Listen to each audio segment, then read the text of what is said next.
Welcome back to Spirit of the Outdoors. We're doing what last week we didn't think we was gonna get to do again. So we are live. We're finna cook. I did wash my hands. That's dye from leather dye. It's designed to dye animal skins. Little did I know it'd dye human skin too. I washed my hands, but it didn't come off, so y'all don't scold me about dirty hands. They ain't really that dirty. So we're doing a little refrigerator clean out cooking. A little sip of coffee. I done oiled the Blackstone up, got it shined up, clean it. It had a couple of rust spots. I ain't gonna try to lie to y'all. I'm like a used car salesman. I wouldn't lie to you. So anyway, I had to clean. It wasn't much. It was a couple of spots about that big around. It was right in the middle. Cause been sat here. We ain't cooked on it. I don't know when yet. I ain't had time. So on lives, I've cooked and fish cooked and all that back over here. It's been so hot, we hadn't been cooking out here on a regular basis. As it cools off, I'll go back to more cooking out here on just even when I ain't filming. So, here we go. Y'all ready? Put your dentures in, tighten your straps up. We in for a night. Come on. All right. So what I'm doing when I say we're doing a clean out, there's a piece of onion left needs to be cut up. My knife right here ain't clean. I hadn't washed them knives. I better use old Jonah. I wiped it off on my britches leg earlier. You know, down in the South, and especially rural areas, wiping your knife on your britches is equivalent to scrubbing it with alcohol and such as that. Y'all know what I mean. If the man wipes his knife on his britches leg, well, it's clean. There ain't no question there. You don't even second guess that.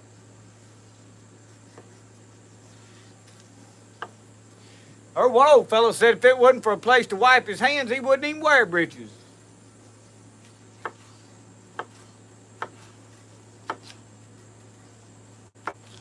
I don't figure folks be wanting to see me without no breeches on, so I'm going to wear mine.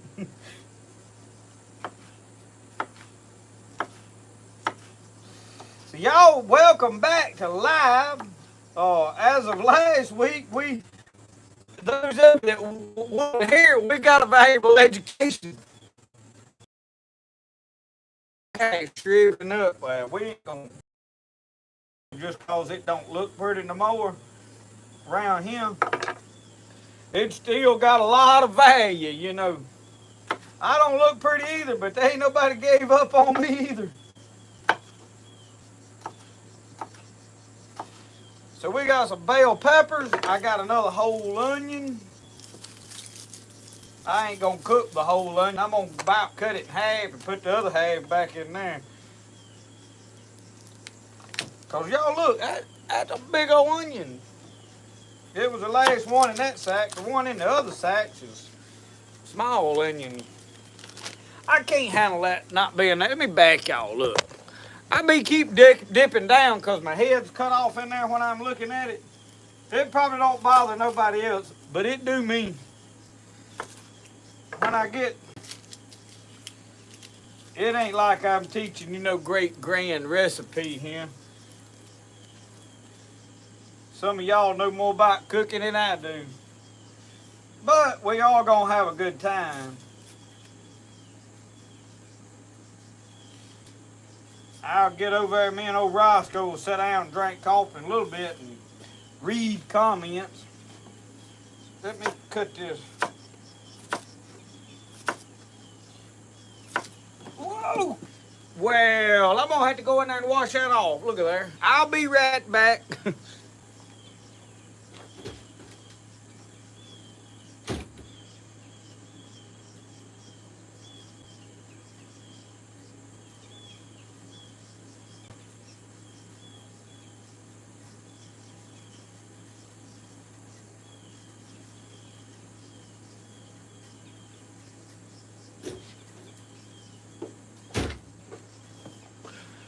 It's a lot better now. If it hadn't got all that dirt on it, I'd have thrown it back up there. But out here, it ain't like concrete. It hits the ground out here. You know it hit the ground. There ain't no hiding it. You know, some people, they drop a hamburger patty or something on the ground, pick it up, put it back on the grill. They won't nobody know. You be eating one out here, you drop it on the ground, it'll be crunchy.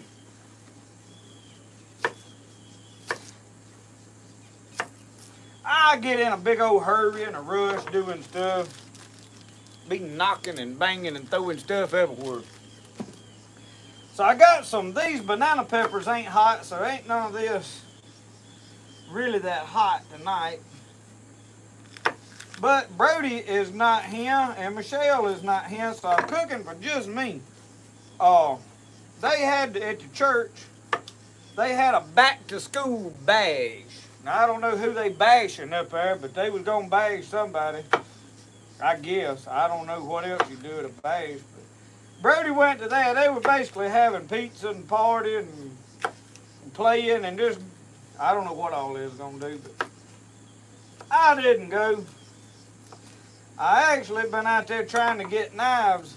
Once again, I have overworked myself this week because we're going to be on the road a good bit next week. And I wanted to have some extra money.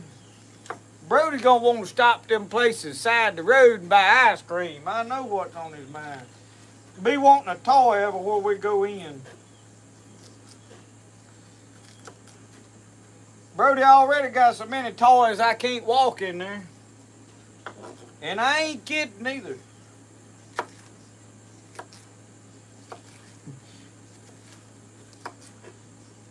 I told him the other day, I said, if you don't pick that stuff up out of the floor while I gotta walk, I said, I'm gonna tell them folks to quit sending you stuff.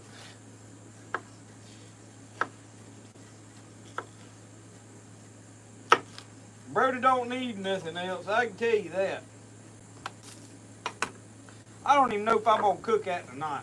So what I am fixing to cook, y'all, the other night, Michelle cooked some deer steaks. And this is what was left that she did not cook. And it is marinating and has been marinating in some Italian dressing for 2 days. So what I'm gonna do is there's a little dab of camp dog left. I'm gonna put that on it. Let me turn y'all down where you can look, see. Come on. And we're going. There ain't much left in there now. Somebody sent me this, Dwayne or somebody sent this to me. I believe I'm fixing to have to. Come on now. Boy, that top don't want to give up. I got it though. There ain't but a little bit left in there. See if we can get old Jonah in there and dig around in it. Alright, there come the flies. Oh yeah, we'll have that in hot. Well, that's all of that. We can put that in the trash now. We'll stick all this junk in there and use it for a garbage can now. Then I got some lemon pepper. I love lemon pepper.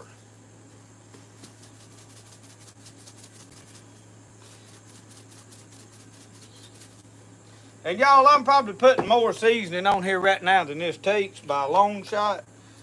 But ain't nobody but me eating it, so what I thought I'd do is I'd roll this around in there. Get it flopped all over on everything. You know, some of it's gonna come off in the pan and all such as that. And there ain't no lot of meat there, so that's why I cook me a good bit of vegetables.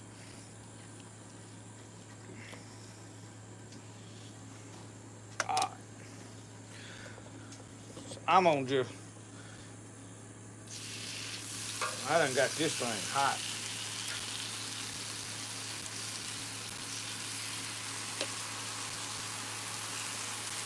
See, ain't no lot of that.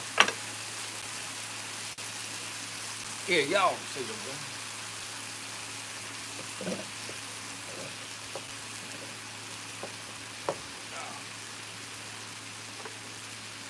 We'll put a little bit of olive oil across these vegetables so the seasoning will stick to it. That is what and I'm gonna put some lemon pepper on this.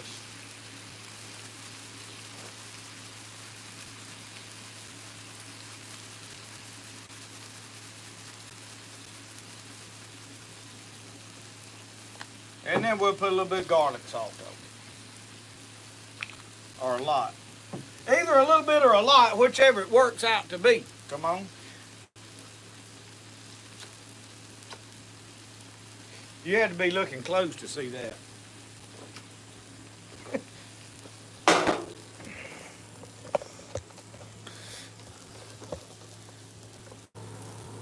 Hey, you still can't see my head.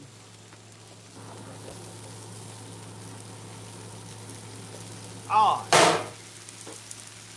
that thing, we're gonna turn the fire on up now. I didn't want to get it too god awful hot. But them steaks, you don't cook them long.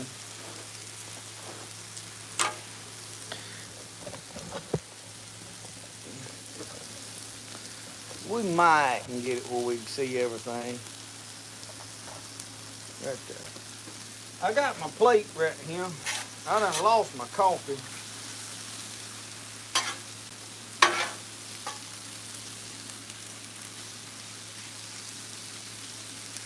All right.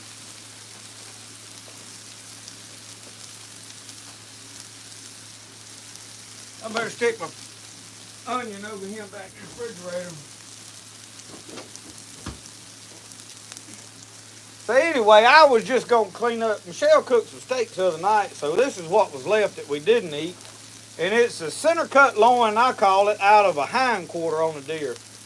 And she had thawed them out, so I said, just leave it thawed out. I'll cook the rest of it. Because I knew they were going to be gone tonight for that back to school bash at the church. So it all worked out pretty good. I just went down there and picked me some peppers, and then them bell peppers was already in the refrigerator. Got me an onion, and I'm good to go. That's all I need for me. This Blackstone makes cooking for a man outside easy.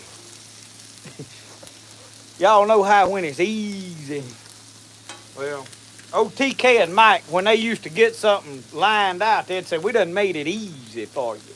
And if y'all not familiar with TK and Mike was the inspiration that made me want to start filming stuff. Now that's a pair for you heroes. But they was two good old boys from down in Alabama, and they could have more put on a show. They had them a YouTube channel before they was YouTube.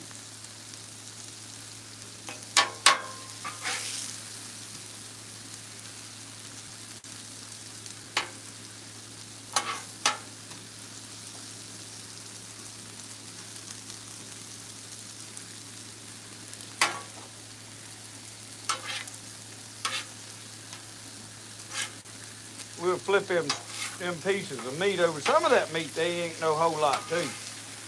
I could eat more than that, but that's what we got. Y'all, I've been down there. I've been trying to get some knives finished up. I am about through with knife orders. I got about 3 or 4 patch knives I've got to make, but they'll be after we get back from taking these puppies up here to Miss Judy. We're going to go to the mountains, and I'll talk a little more about this when we sit down, and I can read through comments and answer questions. But we're going to leave Monday morning and head up towards, I don't know where we're going. We're just going to wind up around Cherokee, Bryson City. I don't know, depending on how far we get. And take them puppies and meet Miss Judy and them up there. She's claimed both of them puppies. And I'm happy about that because they both get to stay together, so they love playing. And Brody done got attached to them, but I told Brody, me and him, one day we may get some new blood and get us some that we can raise, but I'll never have any puppies that's got papers and all that. It's a waste of money in my opinion. So I'm trying to get things finished up here. So I worked really hard this week, and like today I didn't film. Yesterday we were on the road delivering pottery, so I didn't film yesterday either. That's why there wasn't a video today, and there may not be one tomorrow. I don't know. It'll be whether I film one in the morning or not, if there is. And I had something I wanted to go do, but I was trying to finish up some knives that I had to get made this week. because I was trying to get some extra money to go up there with. And we live hand to mouth. We're not getting rich here, so you know, if you need some extra money to spend, you just got to buckle up and get it. You know, that's kind of the way it is, and I think it's about that way for most average people. But now, when we get some of this stuff done, I'm telling y'all, I'm fixing to change gears. I'm fixing to slow down. We fixing to put it up there and grind them on, and we're gonna chug along. Cause I got some moccasins I want to make. I never did make my buckskin jacket. I still ain't finished the TP, and I am probably fixing to knock all of that out in another about 2 weeks. I had some products that I had to film. Y'all seen the night vision by Wild Garter.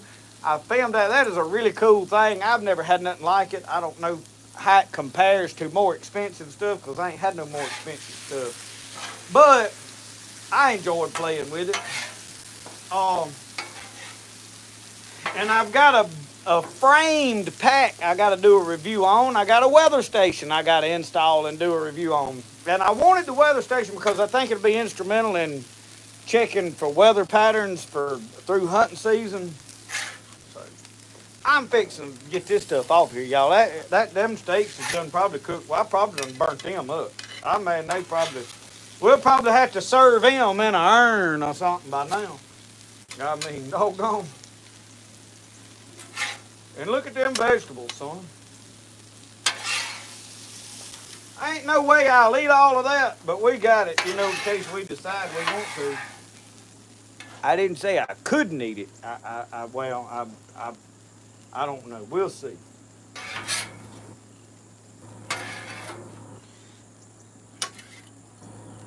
All right, let's cut all this off. I'm dumping stuff on the ground. It's falling off my plate. I didn't get a big enough plate. Let me cut this bottle off, because it'll vapor lock if I don't. And I probably need to clean it. Let me show y'all that right quick, how I do this. This is water while it's hot. Move my coffee over here. I'm liable to get the sloshing stuff.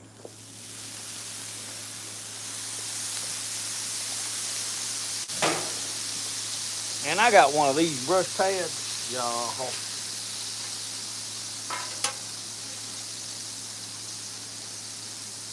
And look how everything basically wiped off of that. It'll do the same thing with these. So you can take and kind of...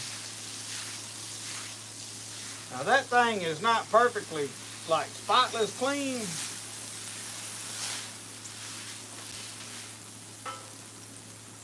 This has got to be clean. I got to take that in there and wash it.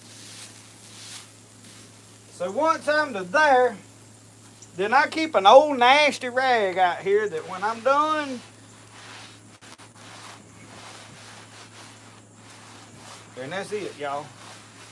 Done. You ain't got to fool with that no more. Let's go sit down and eat.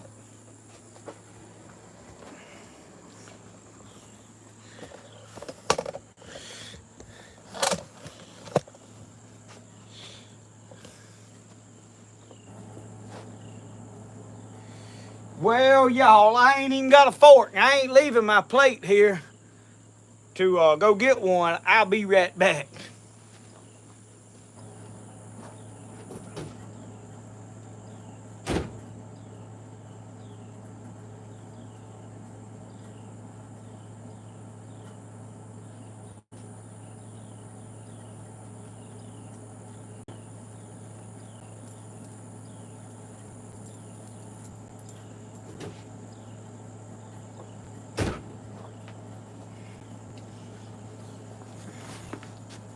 All right. Oh, I'll be honest with y'all, this is about the first thing I've ate today. I just ain't took time. I could have. Whoop. Dear Lord, we're so thankful for this food. We pray, Lord, that you'd bless it to the nourishment of our body, give us strength and good health. In Jesus' name we ask you, amen. Now we can eat. I get sometimes I'm hungry and I don't think about it, y'all. You have to forgive me. I didn't say I was perfect. I just said I was saved. I'm just forgiven. think there's a song like that, wouldn't it? Mmm. I'm gonna be honest with you, them peppers about good enough. I don't need the meat.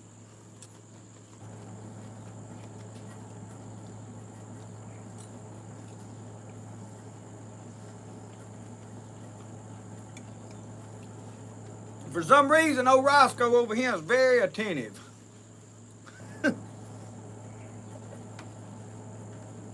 Come in, Jonah.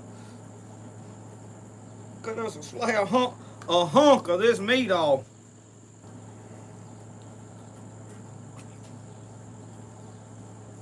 You overcook deer meat, you'll chew on it the rest of the night.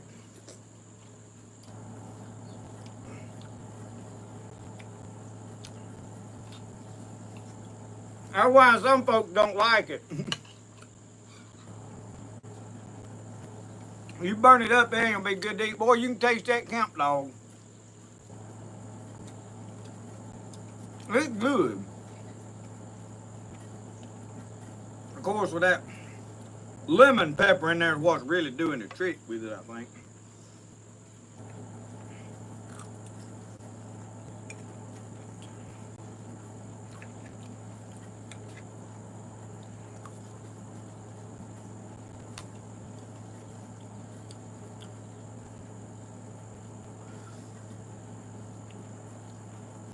It don't take long for an old country boy to throw him something together to eat. They ain't no excuse for starving folks.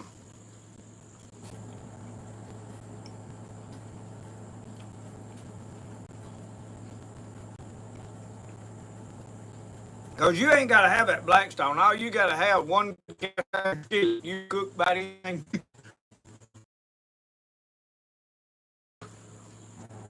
I burn,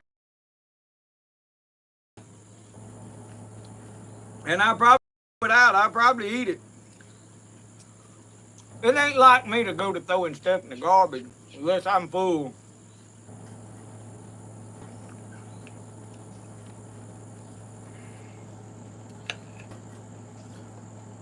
Come over here, Rosco. If you get a bite, they gonna want to know it. All right. Folks be thinking I don't feed you, I believe.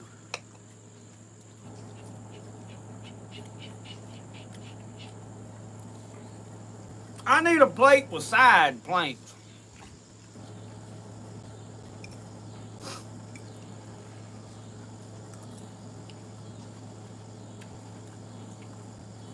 I don't know why I'm so hungry. I just ate yesterday. We eat barbecue up there in Memphis at that commissionary.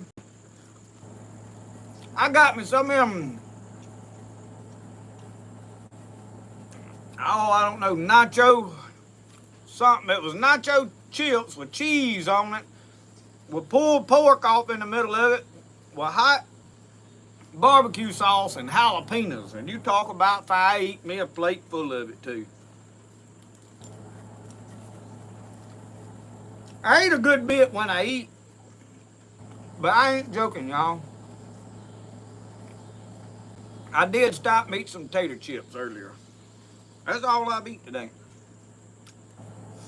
And look at my fingers. That dye, I got rubber gloves I be wearing down there when I'm dyeing that leather. Well, I had a spot that showed up on there I needed to touch up on one of them sheaves. I said, oh, and I just grabbed it right quick and dashed it. When I did, I missed a rag and it went all. I said, the one time I ain't put no gloves on, and I'm talking about I poured it all over everywhere. I said, well, it'll be all right. It'll either wear off or it won't.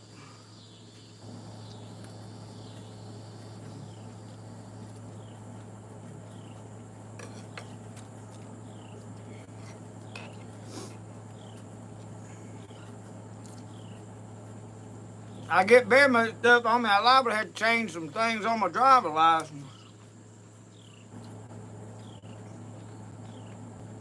Oh, smart aleck cop come up there and be asking questions. Say, you don't look like this fella. What's that? I'll be like, it's ink. I said, no, I think you done stole somebody's license.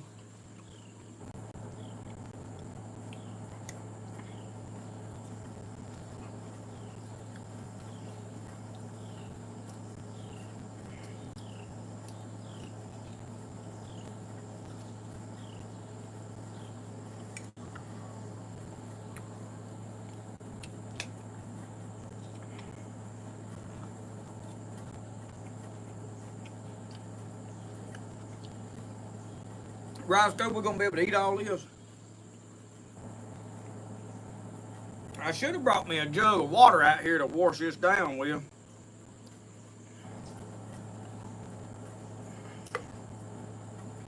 Yeah, you can have this gristle bite. I don't want that. He was tickled to get it.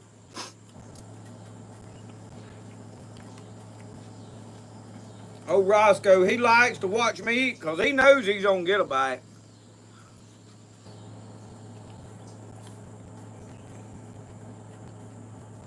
I believe that's one of your #1 hobbies, ain't it? Watching me eat. Rosco, what you gonna do next week while we gone to the mountains and you him by yourself?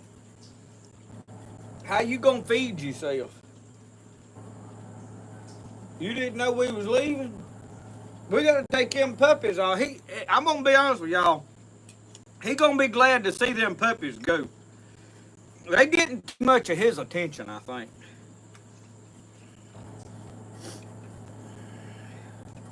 They had to go make a trip to the vet today. Get all that squared away. Vet said everything looked good on them. He said them some healthy, pretty puppies.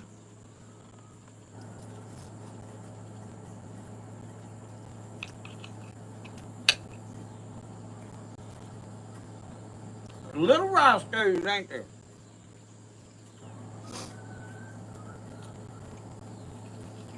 You want to know? Let me give you one of them good bites right out of the middle of that steak.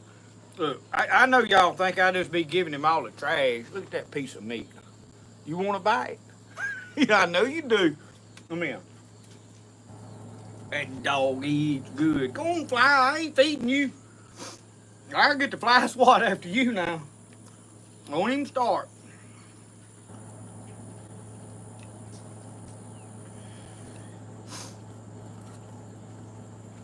Got my nose running.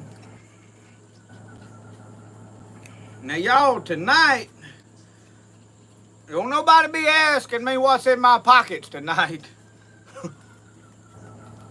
I hope we've all learned a valuable lesson. What's in my pockets is my business. Don't nobody want to know what's in my pockets. That little hobbit, he said pocketses.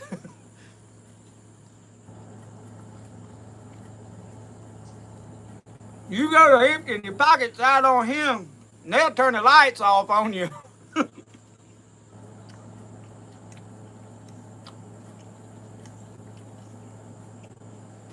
I looked up, I didn't know what done happened. I man, what in the world have I done? I soon found out what I had done. I found out the people with the power don't live life like I do. Yeah. That fella here was sitting there with his arm on that switch while he was watching. He seen it. Oh, that's it. He done throwed the breaker on us.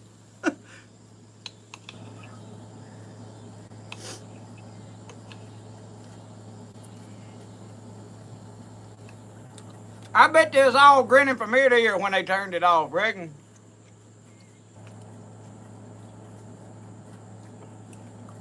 I bet when they turn it off, they sit there and watch on that camera a minute just to see how you react. They can probably still see you and everything you do.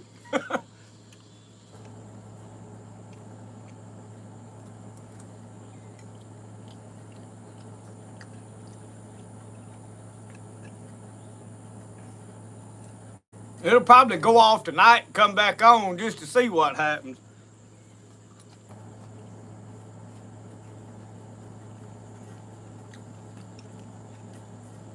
Well, y'all, I don't know if I'm gonna be able to eat all these onions.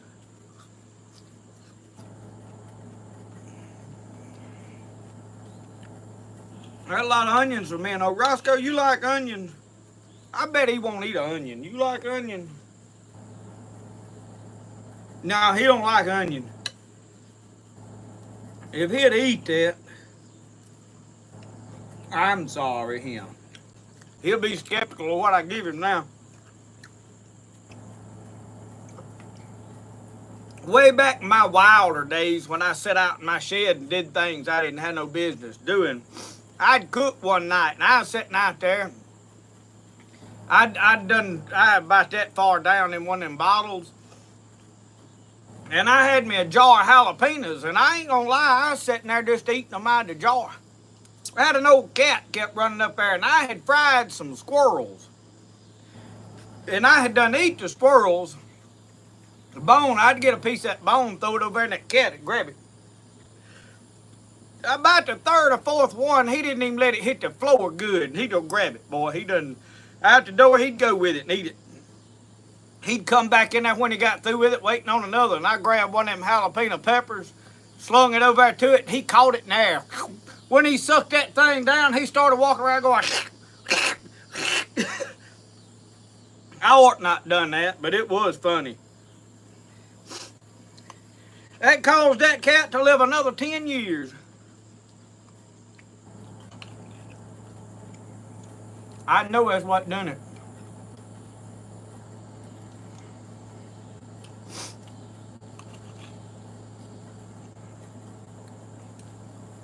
Rosco, we got one more piece. I tell you what I'll do, old buddy. I'll cut it in half for you. Which one you want? Alright, y'all. I'm gonna have to leave them peppers. I'm full. I shouldn't have ate them potato chips at dinner is what it was. Let me go set this in there so I don't bait the flies up too bad. Well, I got some tinfoil laying over yonder. I'll cover it up with it. I'm gonna go get me a shot of water, wash this down with. I'll be right back. If I don't die first.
This rocking chair right here ain't quite wide as my other one. It's in a lot better shape than the other one though.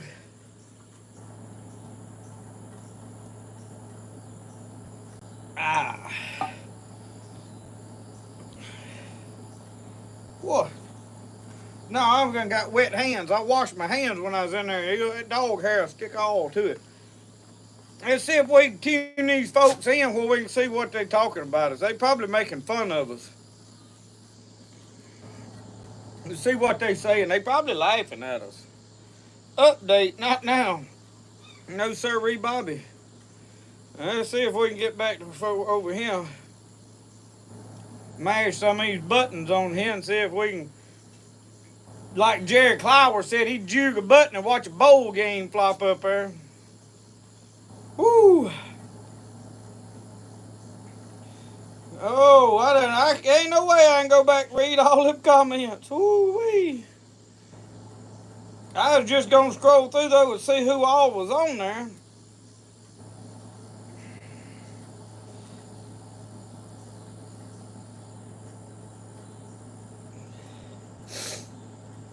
I see Frank B saying, how do I order a knife? I'll address that here in just a shortly.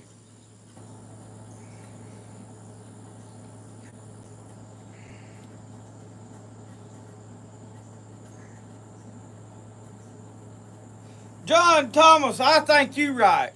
You know, talking about stuff making your clothes smaller. I used to always think it was a washing machine that was shrinking my clothes, and then I got to deciding it was a dryer. But I finally figured out what it is. It's a refrigerator. That's what's shrinking my clothes.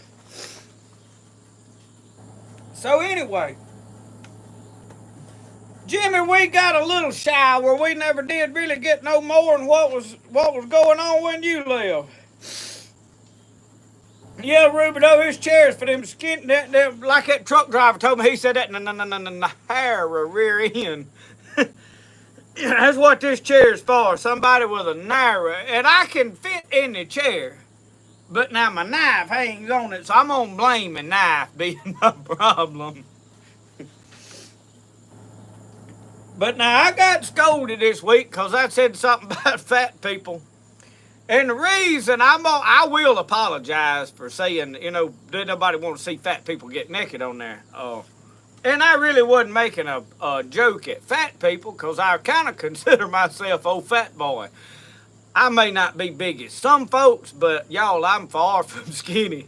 So when I make jokes about fat people, I kind of throwed myself in it. Was a reason I done that. But if somebody else was to took that wrong, I do apologize about it. I don't be just, making fun of people for something they can't help. But the truth of the matter is most of us could help it if we wanted to. It's that stove is another thing that'll make you fat. But anyway, we won't get off on all of that. To order a knife, you can message me on Facebook on the Spirit of the Outdoors page. I check that pretty regular. And you can email me at justinpeden@gmail.com. If you go back and look in the knife making videos, a couple of them, I have put that up on the screen if you can't spell it. I'll put it in the chat right quick so you can see it here. It's all lowercase too.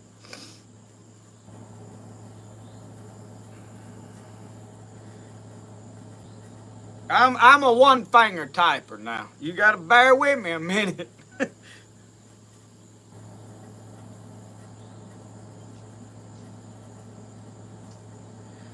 and I'm good at editing stuff. And that's usually way after it's all said and done. And I go back, take time to look at it and go, man, I got to edit that out. So usually after I hit send is when I realize I misspelled something.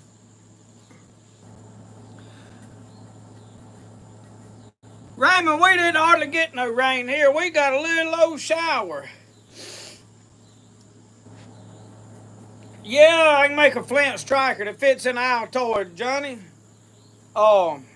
Mike Reed is a flint striker, man. If you want, and I seen today I hadn't got to watch video because I ain't watched nothing on YouTube yet today. They tell him, or I seen Uncle Sasquatch, and he's on here, and I done seen him tonight back me up on this, said Mike Reed had opened up his old channel and went back. I think that's a smart move. I really do. Because he had a lot of people following him, and a lot of them don't watch enough of the rest of us to know, hey, he started another channel, and if they didn't pick it up off of happen to watch the last video he made, they don't know where he went. But now they saying he started his old channel or is putting videos back on his old channel. I'm gonna have to go check that out.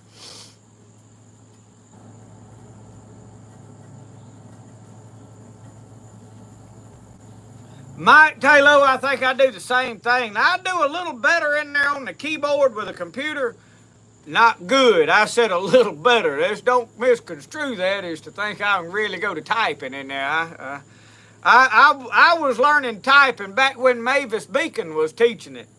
And I still didn't learn it real good because I learned how to cheat better than I could type. So I would just print out that girl that sat beside me, her work. When she'd go to turn hers in, I'd just hit print again over on her computer, and I could go up there and get one of her papers and turn that in. And that's how I got through computer class at school. Don't do that, because you can't cheat through the rest of life. At some point when you get out in the real world, people find out you're stupid then.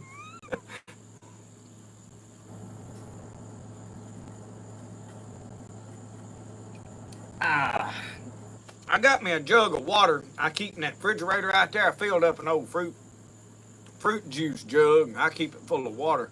Keep me some cold water to pour in there. If you're running out of that faucet, this time of the year, I run all my PEX pipe up in the rafters and went down in the kitchen, and it goes down through the wall and then under the slab and comes up in that island in there. Well, you turn the cold water on, and for about 2 or 3 seconds after it was still under the ground in there, it's nice and cool, and that water will come out ice cold right out of that faucet. And you'll stick your glass under there, and by the time you get your glass under there, that hot water out of that attic comes down through that pipe and goes in your glass, and I'm telling you, it'll be steaming. And you gotta wait 5 minutes of water running to get it cool back down, because then the pipes is all boiling and they heating up the rest of the water. It's the biggest ordeal, so I just come out here and pour me some nice cool water out of that refrigerator. If I had it to do over again, I don't know if I'd run that pipe up through the attic again.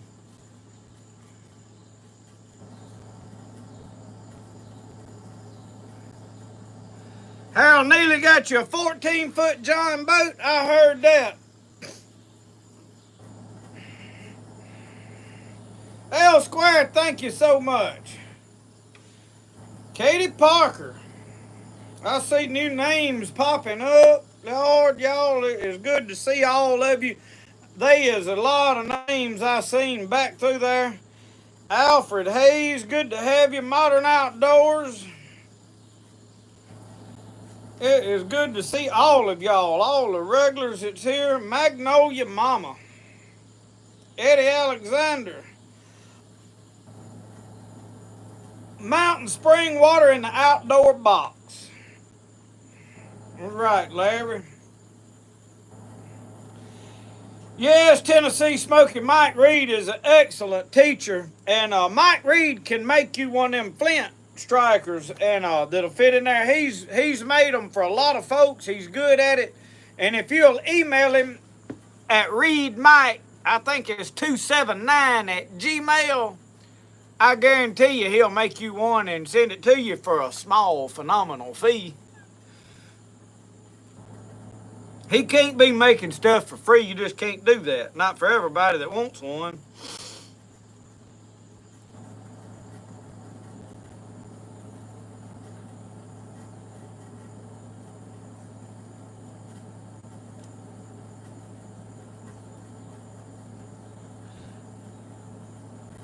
Yep.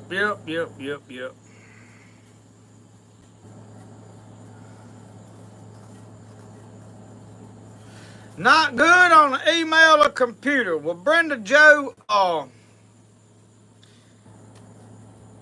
you're going to have to get up with me some way or another that I can converse back and forth with you.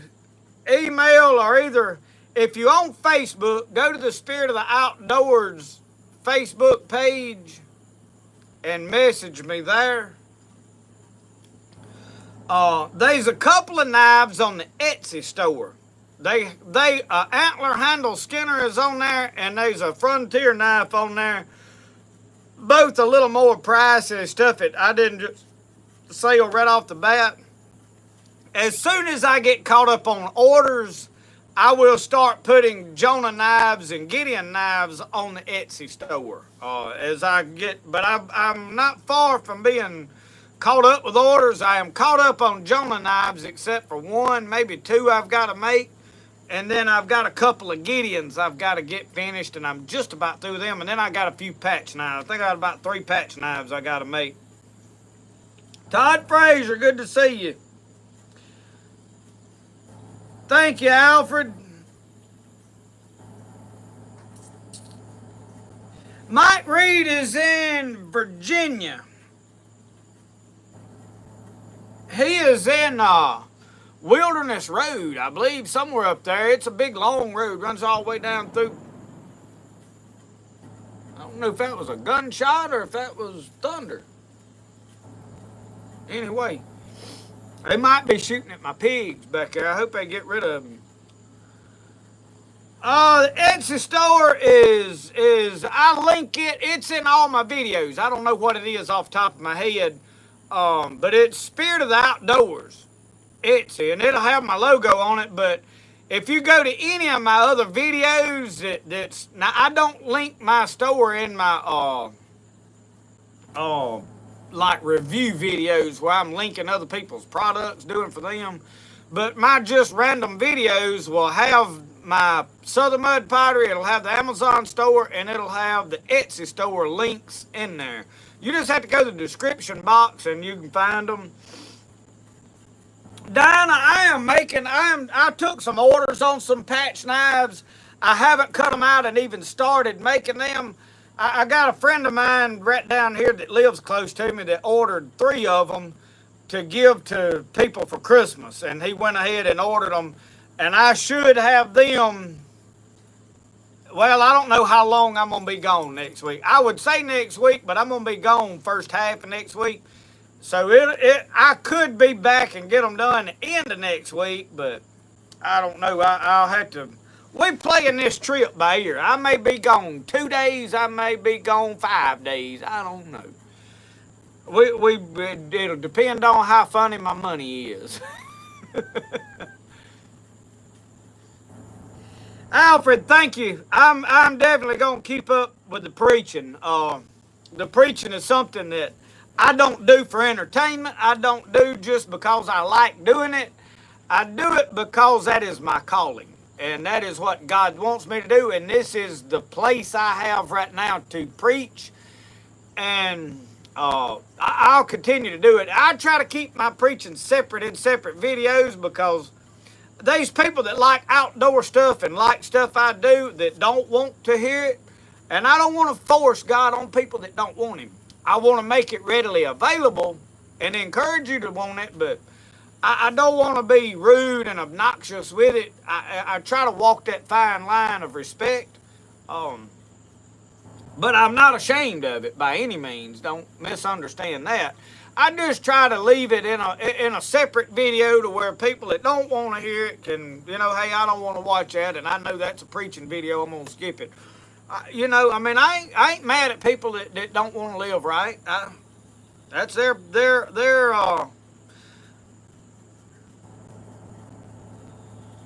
option, I guess is the way you'd say it.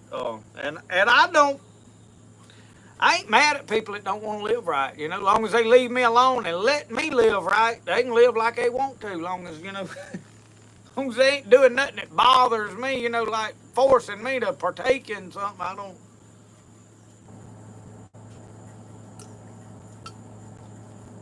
Oh, I done drank all that water. Now we can get back to the coffee. Yes, Modern, I pack and ship everything myself. I go to the post office up here. I'm a regular customer in there now. They know me by name and know what I'm going to do when I walk in the door.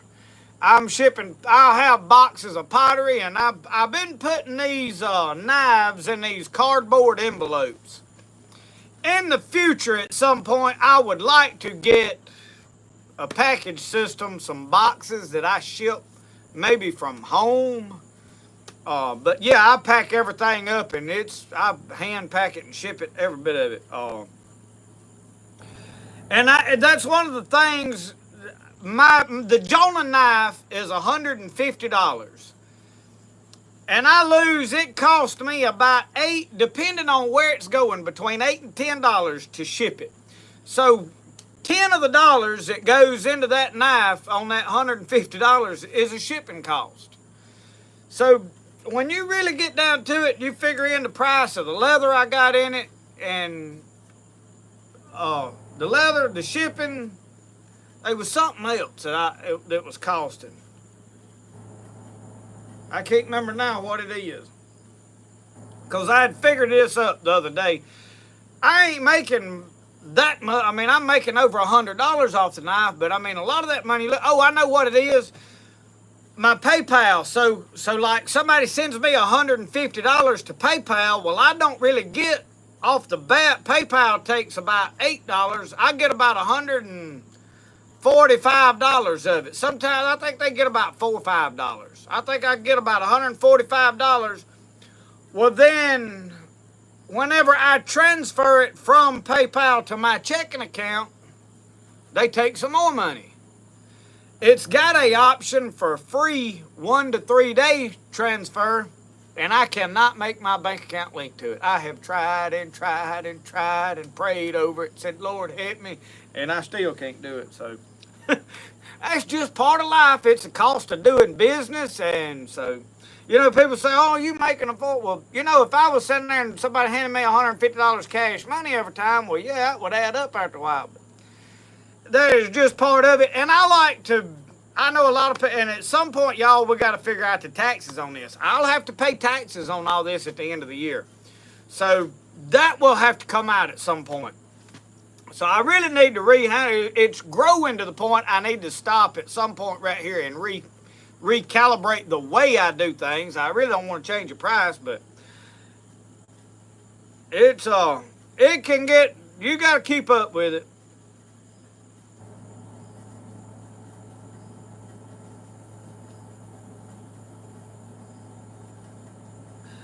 Brenda Joe, if you can get somebody to help you, shoot me an email. I can get up with you and we'll get you fixed up. And if you don't know how to do the PayPal, I have had people send me money orders or a check, and I'll wait till I get the check and run it through and make sure it's good. You know, I mean, that's just good business. No offense to anybody. That's how you have to do things. And then I'll ship you the knife. So it ain't no big deal. I try not to be hard to deal with. I try to make it, because I realize everybody don't know how to operate PayPal. Makes it easy for me. I mean, the money's like boom, it's there right then. And then I can go that day and ship the knife, unless it's late in the day and I done been to town and I ain't gonna go turn around and go back. It's about a 15, 20 mile trip to the post office every time. So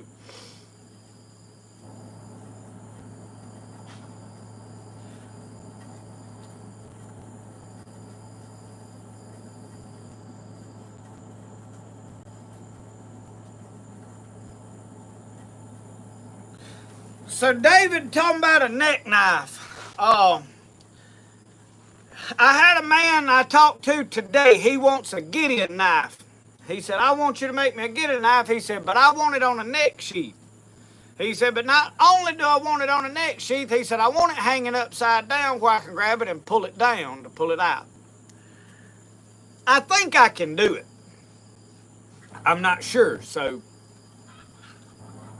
we're going to see about doing that. If I can pull that off, then yes, we can do the dagger. I have never tried to grind a double-edged knife. I really have shied away from it. I was supposed to make a knife, and it was going to be a dagger-type knife, and just the meeting and all of these with the people didn't really go. I don't know.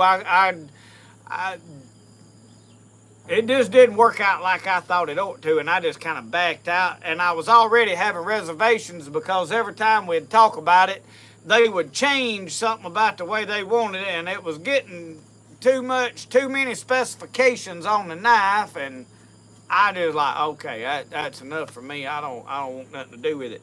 But it was going to be a dagger type knife, and that was another thing. I've never tried to grind out a dagger knife. I think I can do it. It's going to take a little more effort.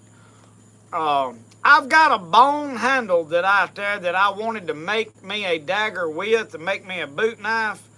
So I don't know. We're going to see. Johnny, I'm making everything out of leather. I'm a fan of leather.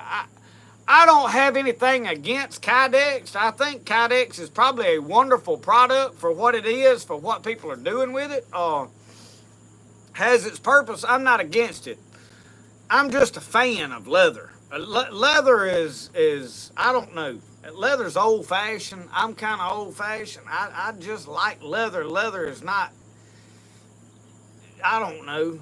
You can oil leather. You can do it. Don't scratch your knife up. You stick a good wood handle down in a Kydex sheath, and it's gonna scratch all the finish off of that wood. So there's a lot of people that use Kydex knife holsters, gun holsters, such as that, and I think it is a wonderful thing for its purpose and intended use. So nothing against it, you know. I mean, there's some people that love it. And if I had the right knife or the right setup in a cat, I would probably, for certain things, I think it's cool. For some, I like what I call a survival knife is like a Rambo knife. I think that would be a Kydex would be a wonderful thing on there. I have made some of them. I made a knife, and what I done, I cheated. I ain't gonna lie about it. I ground the blade out, took the cutoff wheel on the grinder, and ground me some saw stuff in the back where not like to use for a saw, like to saw through a limb, but where you could notch peg sticks for doing work, for wrapping cordage in something and it gripping. That kind of stuff is what a saw on the back of a survival knife's more for. It ain't really like to saw trees down. And then I wanted the Rambo fishing kit, corks, hooks, some matches or whatever. I really don't put matches in there. You really can now. You put a ferrocerium rod down in the handle. But I wanted to do a hollow handle. So what I done is I got some pipe, threaded pipe, about 4.5, 5 inches long, cut it. And I screwed that plug, you got them inside threads, and I screwed a plug in there. Well, I dipped that handle in, it's called it's called plastic dip. I dipped it in there, and that worked the best. Held it for a long time. One I wrapped with leather, but what I done is I took the blade, and I made me a bolster, and I welded the blade to the bolster, and then I welded the tubing to that and lined everything up. And y'all, I have chopped trees. I've still got them hanging. Some old leather that somebody gave me. And every time it gets wet, the salt comes out of that leather. I don't know what kind of tanning they done on it. It's some old scrap, odd and end pieces of leather that I was given. And every time it made the blade rust, and I finally just quit fooling with it because every time I'd pull it out of the sheath, it was rusted. And it was because of the salt in that sheath. It rusted the braid. I had it braided and stuff. So I'm thinking about probably I need to get that knife down, go over it and build a new leather sheath for it and fix it all up. And y'all have seen that knife in some videos back early. If you go back and watch older videos from like 3-4 years ago, when I do some canoeing and stuff, I use that in some of the camping trips. But I can make the upside down sheath, I think. What I'm going to try to do is I'm going to put one of those studs on the outside of the sheath with a leather tongue goes over that is split that goes over that stud, so that when you pull on it, it will kind of just pop open. That way, you may have to take your thumb and flip that open to get it down. I'm going to have to play with it and see what I can do, but I want something over it to hold it in place.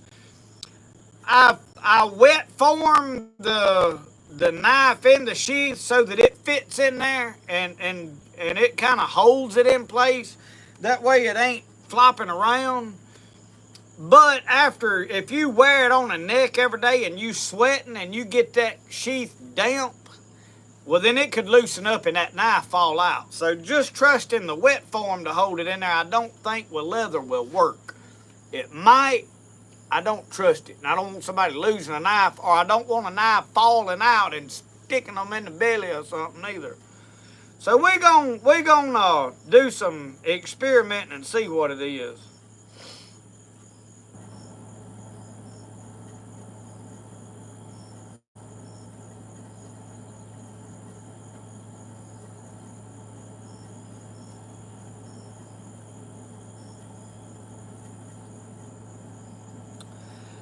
Smokey, you still getting good use out of that? I think Smokey has got the first black walnut handle I did, and I can't get my hands on any more black walnut.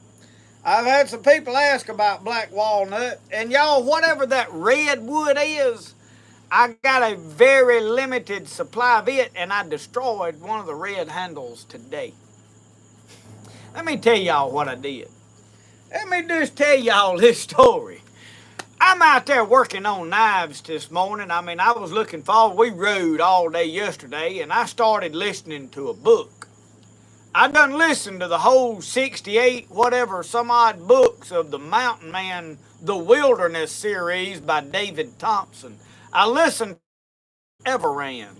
It used to be a Scribd app, but they divided it, and it's the same app, but now it's called Everand. And I pay about $10 or so a month for it because it's got a lot of good Mountain Man books on there, and I like to listen to them. And we went up there and we was listening to that book. Me and my wife on the way home, we started it yesterday. I like to listen to a book while I'm riding. And old Nate King's boy, Zach, he done got kidnapped by a band of ruffians, and they were done found this other fella that they was torching that had some gold, and they was making him show them where the gold was, and old Zach was gonna slip up there and free him, and doggone if he didn't get caught by some greenhorns. And well, they tied him up, trussed him up, throwed him over a mule. Well, his girlfriend was with him. She was back in the bush, so she's trying to catch up with him and free him, and a grizzly bear got after her. She's trying to outrun the grizzly bear and runs into this old man. Well, then he starts chasing after her, wanting her, and awful mess is going on, and they in such a bind and a predicament. Next thing I know, I looked down at that knife this morning I was working on, and I done glued the handles and started sanding on a knife I ain't even started grinding on yet. I had to get over there with a hammer and a chisel and bust the scales off of it. And doggone, it was some of that red pretty wood that I could probably make about 4 more knives out of, and I'll be out of it, and I don't know what kind of wood it is. And I'm probably gonna keep some of it to make me a knife out of. I do. It's the most beautiful wood. It's got a red tint to it. And I'm gonna be honest with you, I can darken it around the edges and make it so pretty, but I wish I knew what it was. I ain't got a clue. I've had people give me odd and end scrap boards of some beautiful wood. Kip Barrier came up here with Right Road Quartet, and they sung, and he brought me some wood that he had down there on the coast in his workshop. And neither one of us really know what all of it is. One of it was a piece of a tabletop that somebody had tongue and grooved together, and they had used bits and pieces of different kind of wood. And it has got a bright red finish. When you get through with it, I promise you, it's more red than that. That ain't even red. I mean, it's red. Y'all go back. I showed some pictures of it on my Facebook. And I don't know what it is. I've got some mahogany. The mahogany is brown.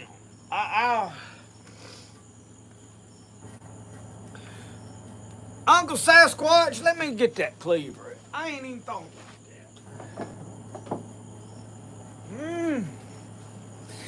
It's a little bit that color, but it is a lot more red than that.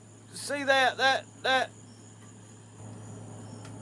I could go down there and get a piece of that wood. While we talking about it, I'm gonna run down here and grab one of them knives, and I'll show you what it looks like.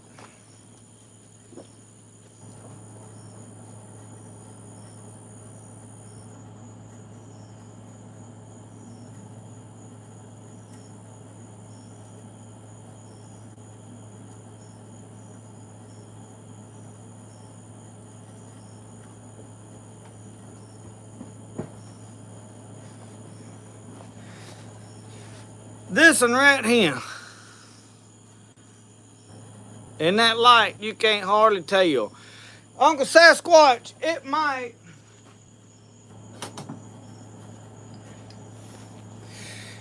It is close, but there is a difference.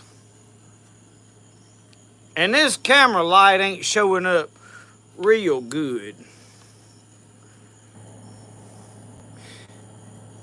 And it looks fuzzy out here in low light situations.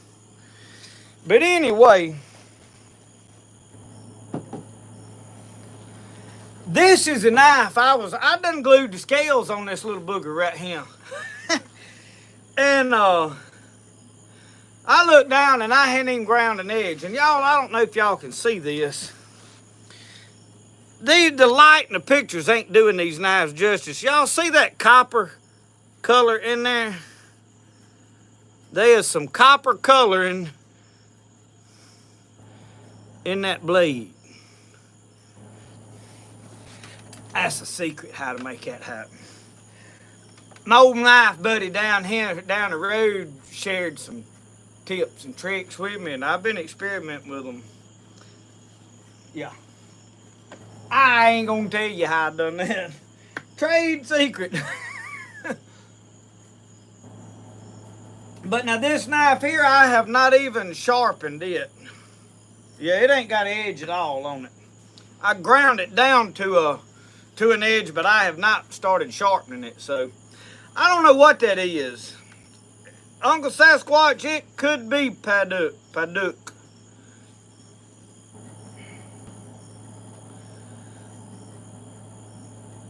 Frank, where about you at with some walnut?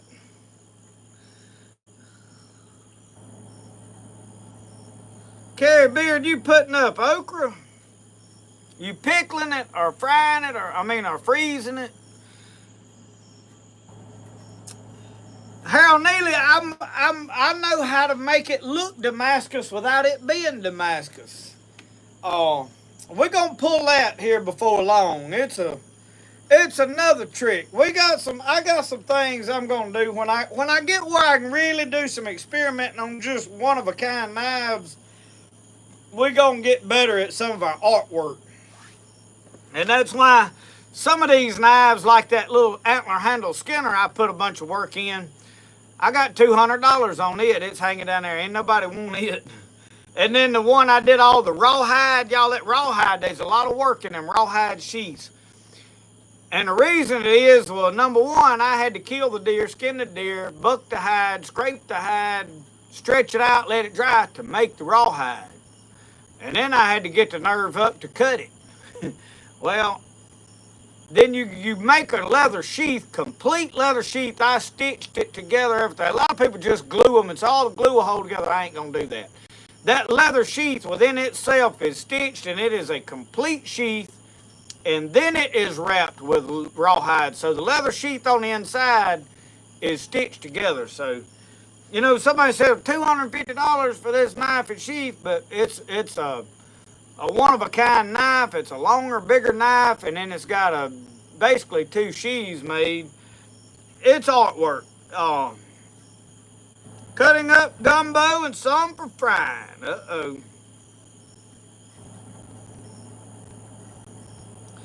I'm going to have to find out some way or another about coming up with some of that stuff.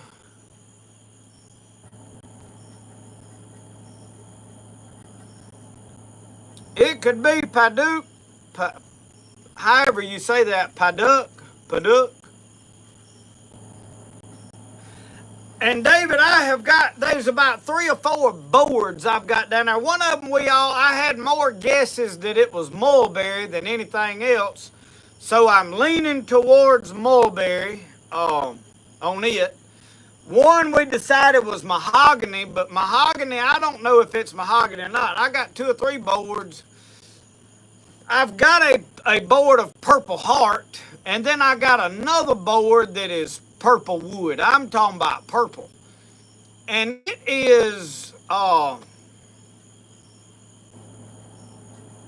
trying to think how to it's hard as bodock, but it's purple. It looks black on the outside. You cut into it and it's purple on the inside. So it could be purple heart, and I could be wrong about the other board that I've got that I'm calling purple heart. I don't know. And this could be purple heart. I ain't sure. So I'm fooling with woods that I didn't grow up fooling with, that are not natural from my area. So I don't know.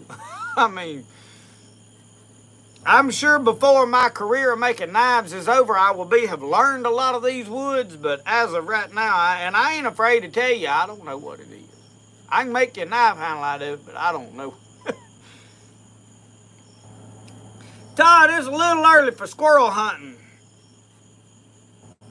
A lot of work, a little early. It's a little hot for it. I'm reading 2 or 3 comments at a time.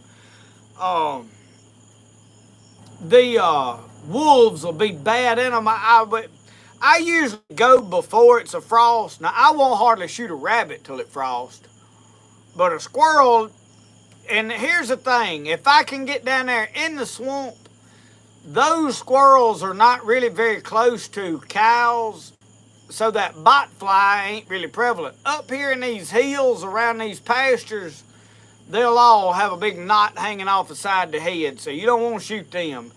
It don't really hurt the meat. You can skin it, the thing will come out. It don't hurt the meat. You can eat the squirrel.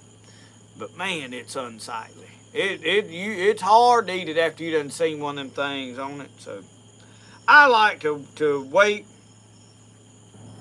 Local life, I got a lot of Osage. We call it Bodock here, but it's Osage orange. And I've got several bow staves that are too twisted, so I started just cutting them up, making knife handles out of them. I'm going to try to get my hands on some straighter Osage when I really get into the bow making. And we're going to get into the bow making before winter is over. Well, before fall is over. Every time I turn around, I'm going, well, as soon as this is over, we're going to slow down. Well, then it's something else. But I worked hard this week to get stuff done so we'd have a little money to take this little trip. And when I get that behind me, I'm going to get over here and drag my TP out. That is the next thing I'm going to finish first. I want my TP done. I got a lot of work in it, and I've put it off. It's just been really hot, y'all, to sit out here and stitch on that. And then I needed to be making knives. There was canning, gardening to do. We really passed all of that. So hopefully I can drag the TP out. I'm ready to get it finished. I have put it on the back burner, and it's just everything else is taking priority. Like I said earlier, I'm ready to shift gears and put it up there in old Grandma and just take it slow. And I've got a lot I want to finish. I want to make my buckskin jacket. But I'm not happy with all the buckskin that I have to put that much work in a jacket. I'm thinking about using some of that buckskin that I've got for the jacket and make some bags and things. And I'm thinking about either ordering some buckskin to make my jacket out of so I can make a really nice soft jacket, or either wait till I kill a couple of deer. I've got one hide still in the freezer, but I'm not going to try to tan it right now. I tried to tan 2 in the summer, and it's just so hot they started tearing, and when I tried to buck them to make the hair slip, it was so hot it went faster than I realized, and it's hard to tan hides in this heat. Let it cool off, and I may get that one out and tan it, and I can make buckskin out of that one and do a better job. A lot of these hides was back when I was first started learning, and I still ain't great at tanning hides. I know how to do it, but reading a book and knowing how to do something and then pulling it off and making I still got a lot of work to do to really get those things that I'm going to perfect. It's going to take me a little while, but I keep doing it, messing up, and the more you mess something up, you learn it. I've got some. My problem here is I be given a lot of fur. Somebody say, "Oh, I killed this bobcat. You want it?" Or "I found this raccoon or this fox. Run over and bring it up here." People will bring me all kinds of stuff. I don't know how long it's been dead. Well, if it's above 75 degrees, we'll say, somewhere in that ballpark, and it's been laying out for several hours, the hair's going to slip when you start tanning it. There ain't a whole lot you can do different to keep it from it.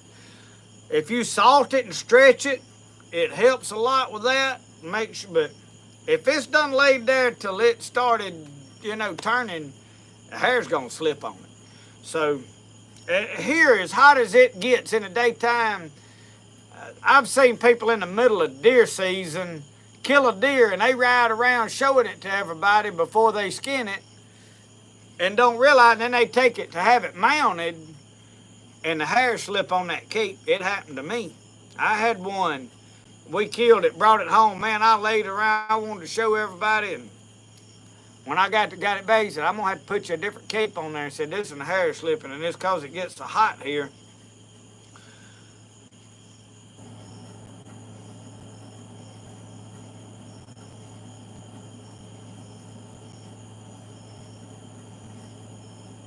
I have never heard of black walnut syrup, I don't think.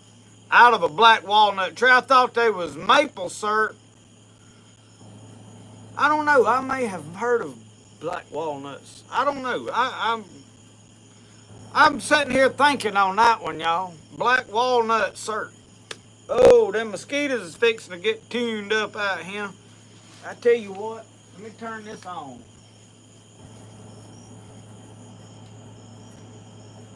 We'll zap some bugs back there. I'll be using that bug zapper back there. Oh, can't hardly see it in the camera though. Oh, local live, you make duck calls. There's some boys over there in Louisiana that make them. I don't know if you ever heard of them, Duck Dynasty.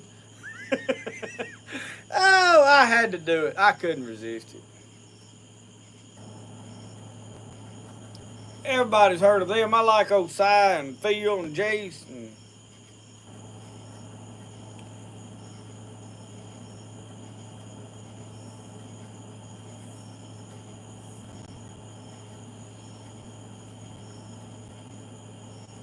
L Square, that night vision gadget. I ain't never had nothing like that before. The thing that really intrigues me with is the fact that I can record what I'm looking at and then I can put it in video. And while I was playing with it, y'all, I've been fooling editing with this software that I'm using, which is iMovie. It's on the iPad, it's on the phone, on my Mac Mini. I use Apple products, so and that's just, I keep the same thing because it'll all hook together. And I did not know how to do picture in a picture. But as I was making this last video, I said, I need it to picture in picture. I need that to come up. And y'all, I was like, I figured it out. I was like, I got to figure this out. I know it'll do it. And I figured out how to do it. And I was like, yes. Because I thought I was going to have to order another a program to do it on. So I figured out picture in a picture and got it in there. And I've got to go back to making high quality videos. Like I rush through editing a lot of times because I know what I'm doing and I know how I do everything. I have a way of doing things, and I kind of go through my routine and everything comes out the same, which I want. I like that. I like having consistency. I like all of my videos having that certain look, that certain feel. I adjust all the color and everything the certain way. I want to make but I want to take it up a notch. I want to make better videos. I want multiple camera angles. And it's got to where lately when I'm doing stuff, I'm in such a hurry to do it. Trying to live life, trying to get everything done. It's like grass cutting. That's one of them things, it takes you about 2 hours every week to stop and cut all this grass. Well, when the gardener's going on, you got to see after it. So there's so much going on that when you get time, I don't make a video, I need to hurry up and get it made and get it edited and get it uploaded. I've got to stop doing that. I want to back up and say, okay, I need to take time to make sure it is really good because I enjoy doing it. And editing the videos is one of the things that I enjoy. It's relaxing to me to sit down. The only thing I don't like sitting at that desk in there in that computer. I really need to get me a laptop where I can sit back in my recliner and do it. I think I'd do a better job. I wouldn't be in such a hurry. But I can't afford one of them laptops. Them things, man, they want $2,000 or better for one of them things. Good Lord.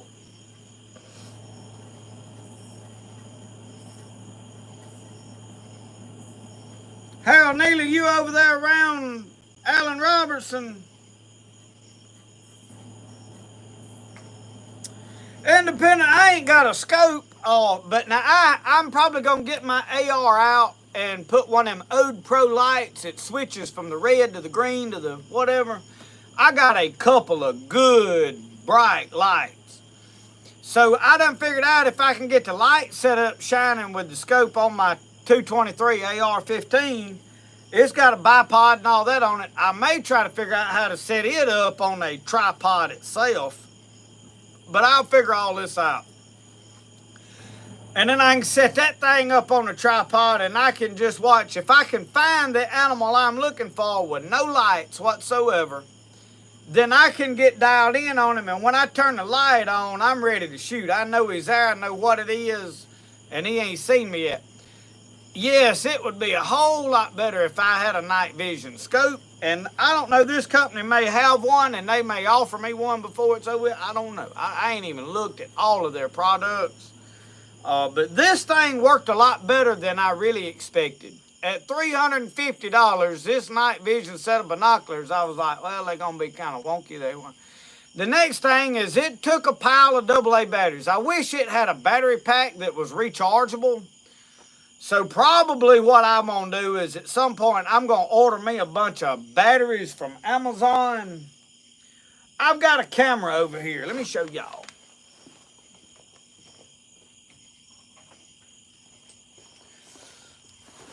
I got a little camera that I was planning on taking deer hunting this year. This is a cool pic, makes great photos, takes good video.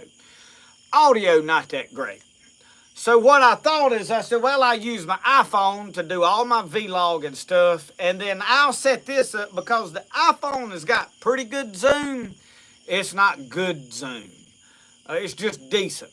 This thing, I can zoom way in on an animal and film it, sitting on trials like, well, I'll take this hunting with me this year and I can film deer walking in and out of hunting patches and document some hunting trips for y'all. We've not documented just a lot of hunting. This year we're going to new property and I wanted to do some videos on my way of approaching new property and setting up and being successful. Not that I think, hey, I'm a better deer hunter than everybody else. A lot of people, they get, I don't know, they get sideways with you when they think that you making videos because you think you better than they are, but that ain't it. So I was going to take this camera to document some of that kind of stuff. Well, it takes 4 AA batteries. If you put regular Duracells or Energizers in there, they'll last about 1.5 videos and they die on you. So I got this big long cord hooked to it. I can hook that to this battery pack. Well, it'll film and I can recharge it up and down and it'll film. But the batteries that are in here are dead. So if for some reason I can't hook to that, I ain't got all this cord and all this stuff going on. So I'm probably going to order me a big pack of rechargeable AA batteries to run that camera and that night vision thing. Like I said, but don't. So, you know, figuring all that out and talking about people. People watch your videos and I don't know what their deal is. Every now and then you always get one of these folks that, man, they just looking for something to gripe about. And this one old boy, I tried to give him a benefit of the doubt. I noticed the other day he popped on there about one of my old grinnell fishing videos he found, and he was from Mississippi. It rubbed him the wrong way that I was eating grinnell. So he decided to jump on me about eating grinnell, told me that the best thing you could do with a grinnell was to cut it in half and put it under your tomato plants and eat tomatoes because grinnell was trash fish. Well, I just told him, I said, no, it's the best eating fish in the water in Mississippi.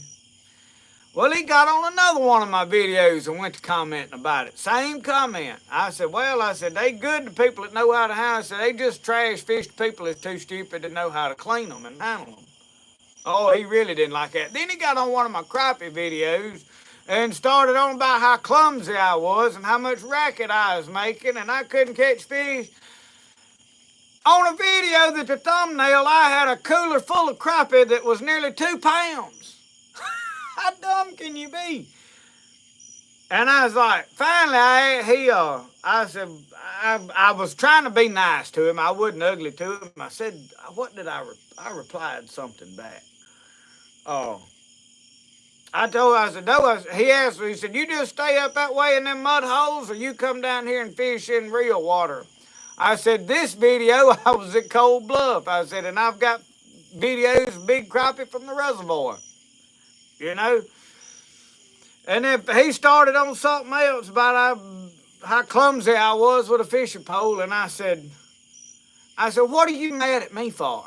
Well, he wasn't right back after that. And I just, I just went over there and now I won't never see no more. He can watch my videos, but I won't see no more of his comments.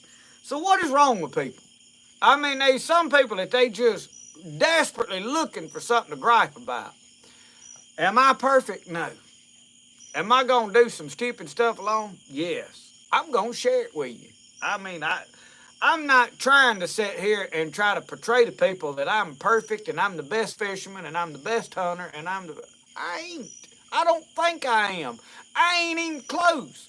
There's some old boys, I'm telling y'all, right here in my area that do all the things that I've learned how to do, and they make me so mad sometimes they can go fishing, and I promise you they can throw a hook in a where you spit on the sidewalk and catch crappie. I mean, they that good. There's one old boy over here, I promise you, he can park in your driveway, fish in a mud hole, and get him a dish pan full of crappie.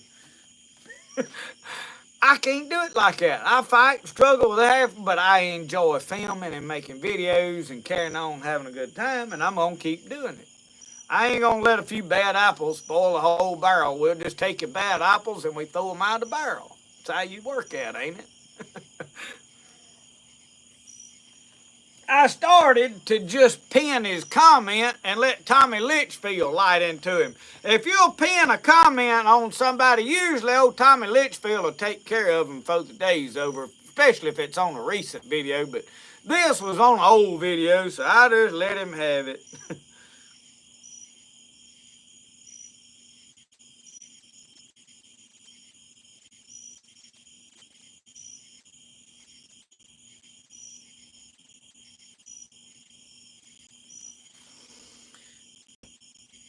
Yeah, Joe, he probably really frowns if he ever finds out more. And the bad thing is now I can't see his comments.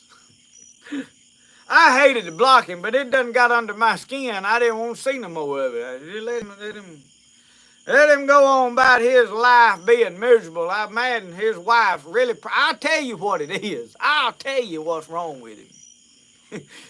He's one of them hen-picked individuals with what my buddy Porkchop calls sidewalk syndrome. And his wife has done hen-picked him that he has to get on the internet where he feels safe to scold people and vent his rage on people that can't do nothing about it. Because when he gets off the internet, I imagine his wife straightens him out right quick.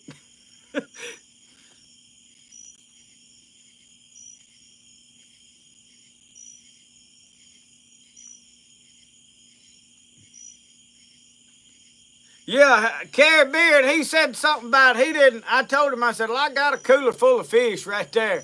And he said, he said, after I had heart problems, the doctor told me I had to eat fish 4 times a week. A cooler full ain't enough for me. I said, yeah, you sitting there with a box of goldfish. Oh, he really come unhinged after that. I had some fun with him today. I'll just be honest with you, and then I just block it. They ain't on there anymore. Y'all could go back and read it, but after I blocked him and oh Lord. Yeah, Sasquatch Tommy knows that we're gonna light in and talking about him, and he ain't gonna get here at 9 o'clock. It don't matter what. It ain't time for Tommy yet. Tommy barely made it last week before we all got kicked off of him. Because we don't know how to act right.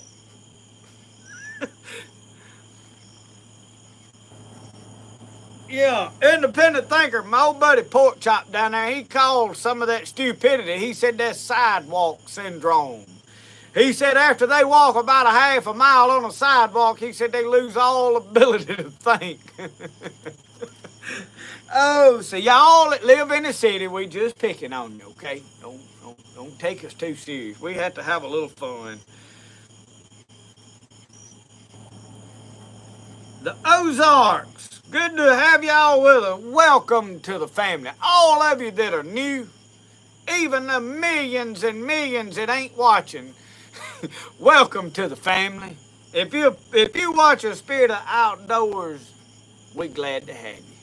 We're gonna have a good time. I'm gonna do some things before it's said and done that you ain't gonna like. Probably you just kind of have to kind of look the other way and peek, make sure I'm through. And I ain't safe now. You better curl your toe. If you watch me long, you better curl them toes up, get them back up under that rocking chair, because I'm liable to get on them. And if you like your preachers to make you feel good like you all right, you don't want to preach. That preach it to you. And I done scolded me pretty good time or two. And I'm gonna tell y'all something else. I know people think, oh, you're a preacher, the Lord gets me every now and then. I'm gonna tell you, the Lord got me on comments the other day. Somebody commented on something on Facebook, and I done took several negative comments that day that I didn't. I smarted back off to this one old fella, and come to find out he didn't even mean it the way that he said it. And he explained it in the comment, and I just deleted it, and I felt guilty. Because I'd done jerked him a new one before I knew what was going on, and he really didn't deserve it. And I said, Lord, I apologize. I said, I shouldn't have done that. I have to check me, y'all, sometimes. It's a struggle, and I don't want to be I said, Lord, I don't want to be like that. And that's why I like today when this guy started giving me fits about the gruntle. He probably deserved somebody lighting into him, and I never was ugly to him. And I said the other day after I said, and I wasn't ugly to the guy the other day. I was just pretty straightforward with him. I didn't cut him no slack. And I said, I don't want to be like that. I don't want to let these comments and all that stuff get me to where I'm ugly to people. Y'all, I want to be humble. It's a blessing from the Lord that I get to do what I do. And I'm trying to learn, but I have to watch me, you know. And a lot of people say, oh, don't let them comments bother you. And I don't let them. They're not going to dictate what I do and how I act and who I am. But to sit here and say that comments don't bother you, sometimes they don't, but there's days that, they get under your skin. And you think about them. You'll be working on something, be like, well, why'd they say that, So if you do this very long, comments are going to get to you. What separates you from the rest of the world is when you figure out a way to say, you know what, I'm going to do what's right regardless, and I'm going to let it go. And that's a decision you have to make to just, you know what, it don't even matter. So sometimes now I try to, if I'm on joke just like that guy today, I just give him a hard time and kept replying to him. I was kind of having fun with it. And I was hoping that I was really trying to figure out what upset him to begin with. If it was just the fact I was eating gruntle, or if it was because he was mad because he didn't know that it was good. He'll probably secretly eat one this week, and he won't tell nobody he did, though, I guarantee you.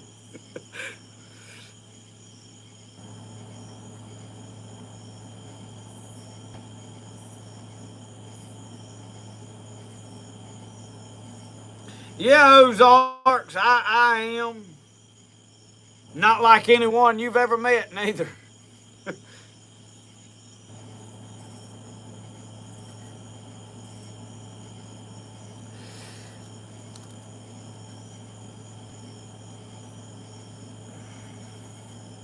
Ironwood. Oh, I've heard of ironwood, but now we've got a wood here that we call ironwood. I'm not sure it is actually ironwood. It's got that twisted look. Looks like it's the little saplings look like it got muscles showing. I think it is actually oh Lord, I had looked it up last year. It actually has another name. It's I can't call it now. I don't really think it is actually ironwood. I think all the old timers around here just call it ironwood because it is hard. But I think it's actually a hawthorn, some kind of a hawthorn or something tree. I don't know. I'll have to go back and look that up now. So anyway. Well, I see Brody is home in there. He's done been to the bash. Michelle's done crawled up. I can see all the way through the house. She's laid up with a book in there. She done got in. Crepe myrtle tree. I have got limbs out of crepe myrtle trees.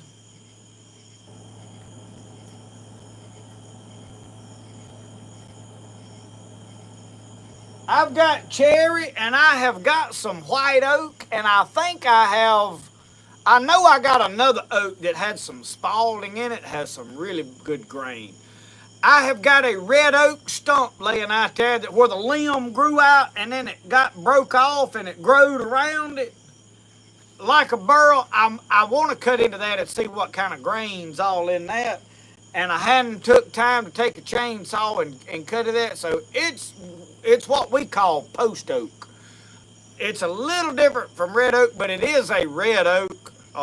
We got several different species. So I'm going to see what's inside of it at some time, and I may make some knives out of that. My buddy down here, he's got a, I don't know what it is, but he's got a stump that is off in the creek down there. He said he was going to get the track hoe and we was going to pull it out and saw into it and get us some pieces out of it. After it sets in the water and soaks that water in, it dyes the inside of that tree some. And I'm going to tell y'all what else makes a really beautiful handle, like if you want a solid round handle on the end of like a buoy, is when you prune fig trees, that fig limb. But now you got to be real. The ones that I got, the bugs is already in them when we cut them out. And they already had holes all in them, and it really wouldn't fit for using what I...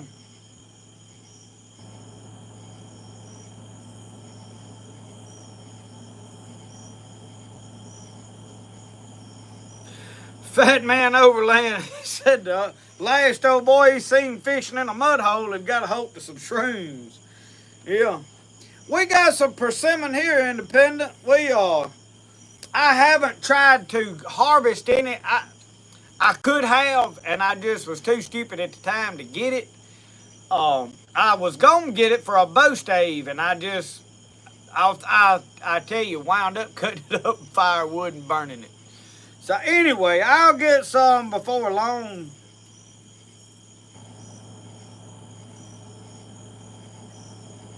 Algernon, yeah, you're exactly right. He'll secretly watch that video. Well, he watched the whole thing and watched 2 or 3 more videos. I hated to block him, but he just kept on with. It was like he was mad at me for some reason and didn't really know why, and he was looking for stuff just to gripe about. And I hated to block him for it, but I just done seen all of it I wanted to see. And I have that option, you know. They probably shouldn't give us that option. They probably ought to have to look at it. Oh well, he's gone now.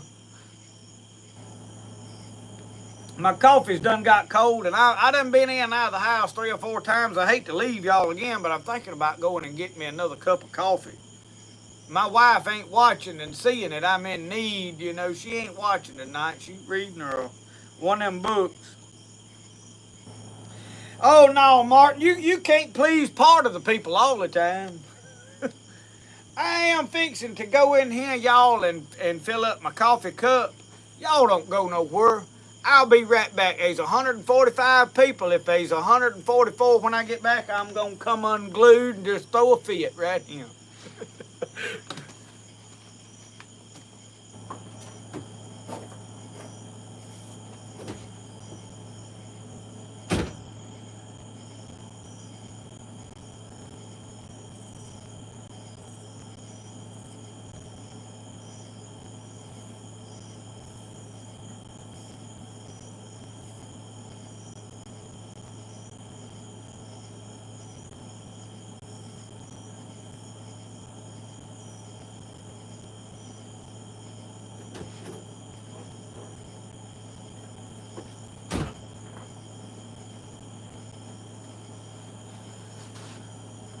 Oh, y'all did good. We got 147. I appreciate that. Somebody tuned in and be like, hey, what's going on here? Ain't nobody there. I'm back. Well, y'all, yeah, one land, them post oaks is some hardwood. And I'm gonna tell you, they make good firewood. Algernon said, Justin, have you ever kept ducks? Well, if you'll notice in the thumbnail to this video, there's a duck sitting on the thumbnail, a duck sitting on a log. I went down there the other night. I got through working on, I had 4 ducks down here in a pen. I've had them in a pen for a year, 2 years. Feeding them, they make an awfulest mess out of a pen. Nasty. We got a swimming pool in there. We put water in for them. It is running over with mud. There ain't even no water in it anymore. And I said, I'm tired of this. But anyway, I come out and Roxanne, she's on a chain because I got some baby chickens that's going in and out of a pen down there. And she'll kill them if I turn her loose. And we can't let the puppies out if she's loose. She ain't friendly with the puppies either. So till the puppies is gone, the chickens is up safe, she has to stay on the chain. Well, she's chained up right beside the duck pen. She's got a nice house, straw. She's took care of. She ain't mistreated. She was barking like crazy the other night. Well, I walked down there, whooped out my little old pocket flashlight, juged that button on there and threw that beam right up in that duck pen, and there's a chicken snake in there. I seen him slithering around out of one box into the other one. I said, all right. I usually try to relocate stuff like that, but this is the second time that I've caught him in there. I said, I'm going to get the 22 rifle. So I went and got the 22 rifle and went back out there and never did find that snake. His slam gone. Well, in my process of looking around for the snake, I left the door open to the duck pen and one of the ducks got out. I spent 2 days trying to catch that duck. And I was running around the yard out here. I finally had caught him in a pen down there. Well, I was being nice. I had to duck my arm. I went over there to the water barrel and I dipped his head down there and let him get him a drink of water, or her. I don't know if it's a male or female. I let the old duck drink some water. Well, about that time, that thing tore out of my hands and went running off down through yonder. Well, for 2 days, I couldn't find it. Didn't know where the duck went. Well, it hit me today, about the middle of the day. I said, I bet I know where that duck's at. I bet it's down there by the shooting range where I shoot the muzzleloader in that little old bitty pond. It ain't been up here 2 days, and I said, I'm going to go see this afternoon. So I rode down there. Sure enough, there sits a duck right out on a log out over the water. I sat there and looked a minute. I was like, well, that's a good place for that. I'd rather that duck be right there. As long as it'll stay out of my yard and out of my stuff up here, I'd rather it be right there. I got to thinking, I said, I'm going to get the rest of them, bring them down here. So I went up here and I loaded up the other 2 ducks, well, I got 2 of them. There's 3 more ducks up here. I come got 2 of them, took them down there and turned them out in the water. Come back up here and got the other, and I got down there. Well, 2 of them left the pond, went out in the woods running around. At last, and I put the water sun, it flopped around and splashed it. It'd been so happy in all its life. So I got 4 ducks down there hanging out in that pond. We'll see how long they last.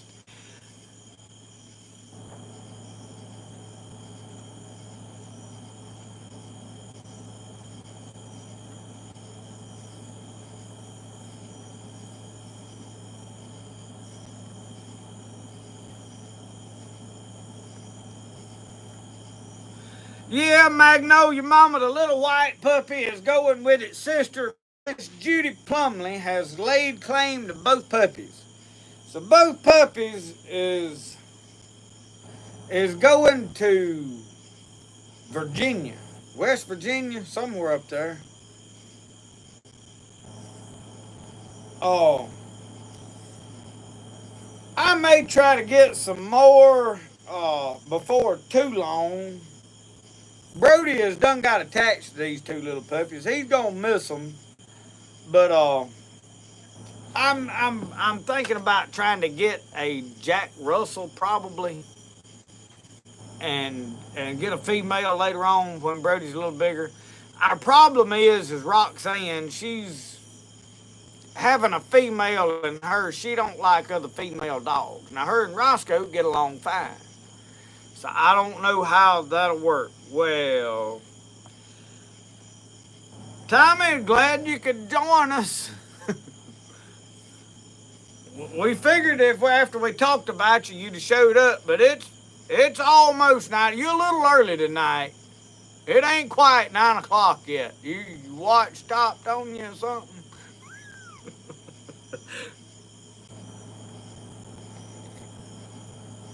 Well, Tommy's here now. I can quit talking. Anyway, ducks is turned loose in the duck pond. I don't know how that's going to work next time we get ready to shoot muzzle loaders and blow sulfur smoke out across that pond. The ducks might move on back down to the swamp, but... Well, Tommy, you missed us talking about one of the commenters that was giving us a hard time. I told him I normally... When I get a commenter that's giving me fits, I usually just pin their comment if it's a more recent video and let you handle them. But you wouldn't know where to be found. It was an old video, so I just had to block this fella today.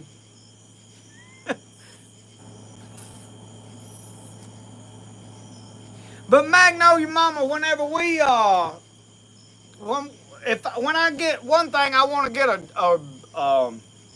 I want to get, this female was Roscoe's puppy. I want to get a female that ain't related to him to breed to him to keep, and then I'll have better puppies to try to sell. And we're going to see how well Roscoe does squirrel hunting this year. Get some good footage of Roscoe doing some squirrel. You ready to squirrel hunt, Roscoe? Roscoe, come here. You ready for squirrel season? You like squirrel hunt? Yeah. Say, why, heck yeah. But now Roscoe likes to fish too. You like to fish? That fishing's a lot easier, ain't it? He's like that mule that Jerry Clower and them talked about. The old fella tried to buy it. And he said, oh, that's a coon hunting jumping mule. Said he'll flat jump over a 6-strand barbed wire fence flat-footed. Said you just walk him right up to the side of it and says hop over. Said he'll just flat-footed jump right over the fence. Said you can hunt this, you can coon hunt anywhere. They took him out, tried him out. Sure enough, man got on the donkey, a mule, walked up to the fence. The dogs was running the coon down there. Got up to the barbed wire fence and said the old mule just flat jumped right over. He said, I'll buy this mule. They was loading him up, and he said, now, I got a question. He said, when I buy this mule, he said, a lot of our hunting is out there on an island in the Mississippi River. He said, am I going to have any problem getting this mule on a boat? Marcel said, no, sir. Said, you're not going to have no trouble getting this mule on no boat. Said, your main most problem is going to be when you get over there and get ready to hunt, getting him out of the boat up there on the bank. And he said, why is that? He said, because this mule had heaped brother fish and he had to hunt it. Roscoe's about like that. He'd rather lay up in front of that boat and fish.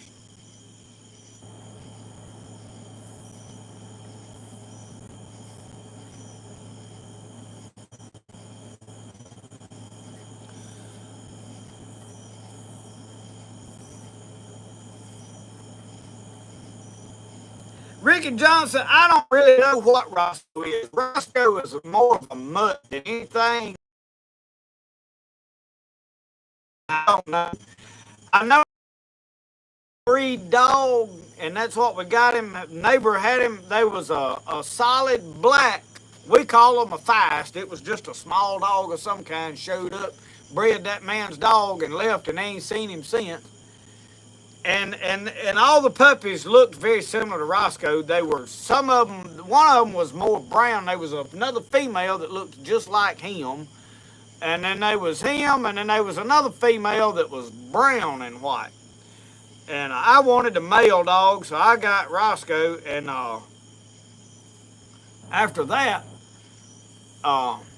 they never had no more puppies. So I don't know what he actually is. He could be Jack Russell. He could be Rat Terrier. There's several things probably. But he is a one-man dog. I'll tell you that. Roscoe is not partial to a lot of other people. Now, he's not like vicious. In other words, he don't try to attack other people. Now, he likes to run out there and go to barking like he's going to bite your leg off. But he really won't unless you go to handling him. Now, you reach down, if he don't like you and you go to grabbing a hold to him, he might latch a hold to you. He has bit people before. I will say that. Not a lot of folks. I mean, he don't just go running biting everybody, but I can't sit here and say, oh, he won't bite, he don't bite. You don't want, if he's snarling at you, you don't want to stick your hand down there. Go trying to rub his head in. Let him warm up to you first.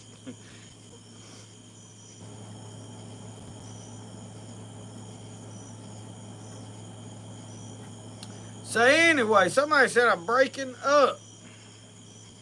Maybe it'll clear up.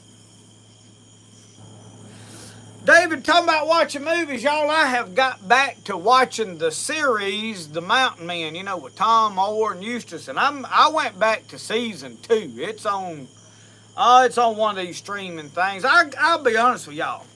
I about fall out with this TV. I watch YouTube some on the TV, but I wanted to watch something in the theme of what I was doing. Every night you just get tired of YouTube when you want to sit back and relax, because most everybody else is making short videos, and I like to put something on I can watch till I fall asleep. Well, YouTube video, it go off in 5 or 10, 15 minutes. Well, if you ain't happen to be asleep by then, you got to try to find the remote and hunt something else to watch. So I like long videos. That way I ain't got to go over and hunt something else to watch. And I think everybody else must like short videos, but anyway, I was watching the Mountain Man series, and I have got to watch them. That old boy up there that hunts them mountain lions, he's pretty interesting. Of course, everybody likes Tom Moore. He's the man. If he wasn't on the show, they'd have had to cancel it way back yonder. Eustace is pretty good. That Preston, I like him. Now, you can tell, though, Eustace, he's probably a tough customer in real life. I could see him being hard to deal with. But I like what he does and the way they do things up there. And there was a fellow that was in a teepee. He had him a teepee, and he was going to turn them dogs loose in that teepee. And son, when he come back from running his trap line, they done shredded his teepee. He had to pack up and move down out of the mountains. So I felt sorry for him. He said it took him 4 months to make that TV, so I don't feel so bad about how long I'm dragging this one out.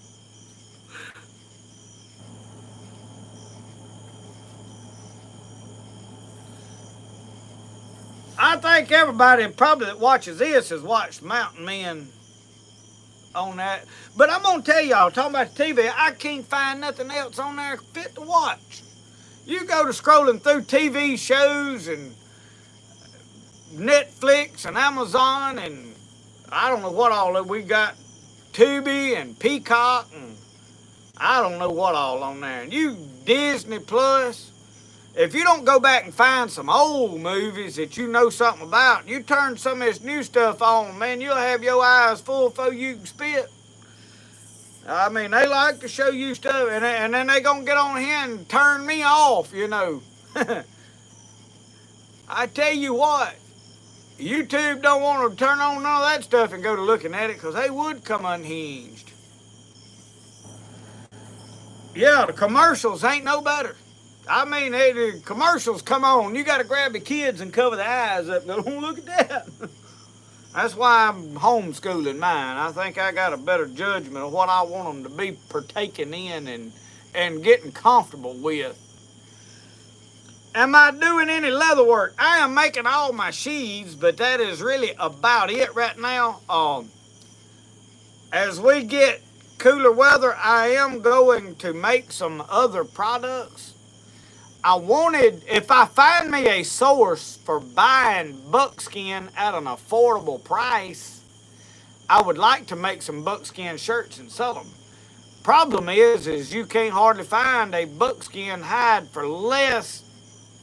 A good quality cheap hide is 60, 70 bucks. It takes 3 hides to make a long sleeve shirt. So you're looking at $200-300 for a shirt. Time you get to work in it, make it and all that. Is that something that some of you would be interested in?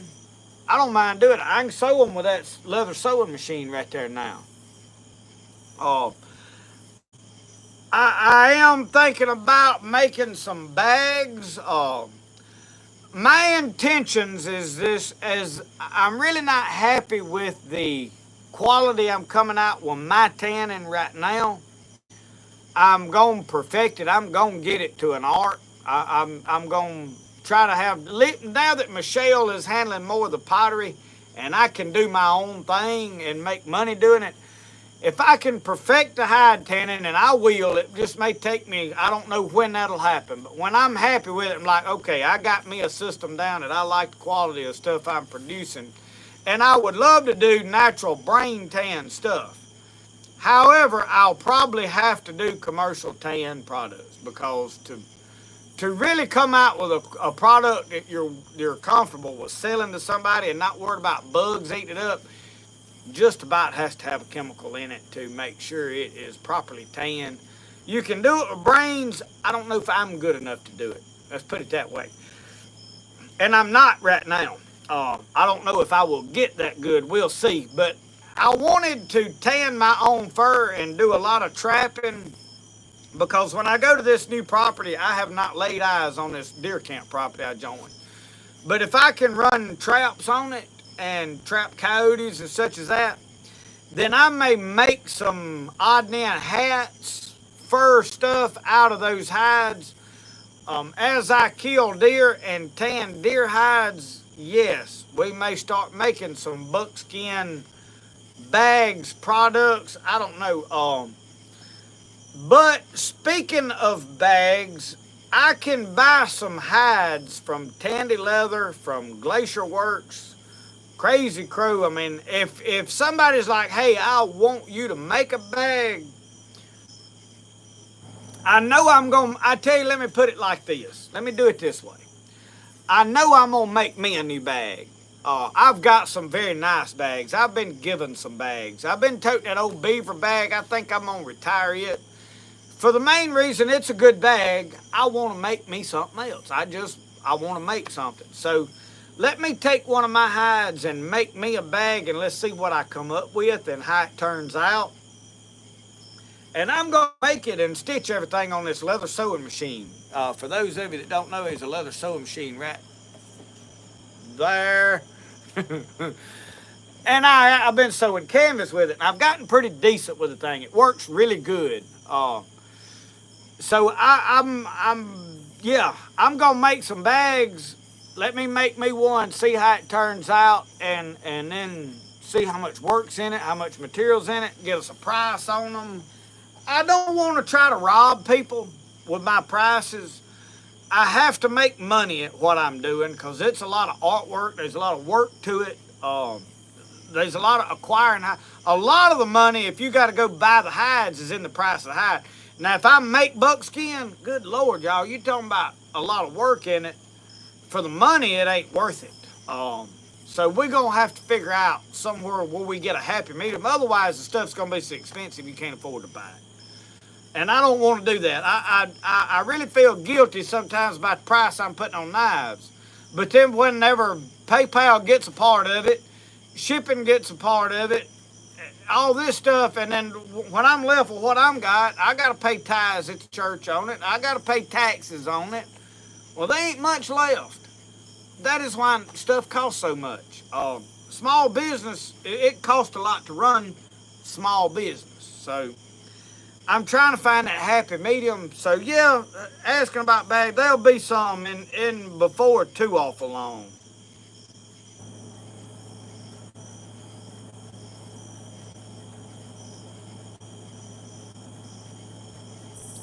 Tommy, I don't know. I never did zip tie it to my noggin, but hey, we may have to. May have to. Diana Bowen, I had to clean rust off, surface rust the other day, but now I have sprayed oil on it, hopefully to try to prevent that.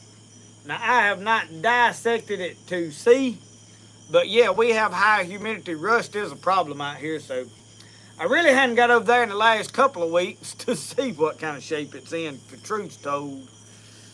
I hope it's in good shape. But yeah, I have to worry about it.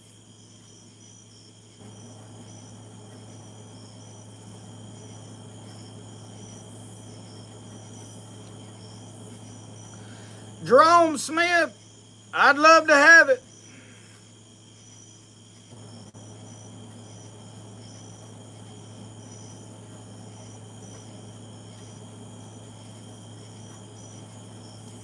Somebody asked about sending me something. I can give you an address, and I had somebody ship me a bunch of wood, y'all, and I appreciate it. I don't. It probably cost them a fortune to send me all that. And you know, I've set that wood, and I hadn't even made nothing. I've got to make the white maple I was given. I've got to make some. But that sapele wood, I have got to start making some knives out of it because I've got quite a bit of it. Somebody paid to send to me.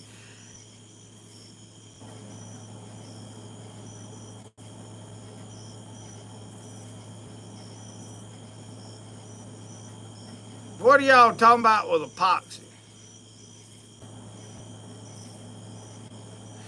L Square Tom and his wife, they make some high quality stuff though, and they've been doing it for a lot of years and are very good. His stuff is highly sought after. If you get a knife or a bow or a fur heave 10, you gonna pay a outstanding price for it. It's supply and demand. It's like me selling knives. My buddy down here is a way better knife maker than me, but I sell way more knives than he does simply because I have a platform and a way to sell them. I'm going to try to help him sell some of his, but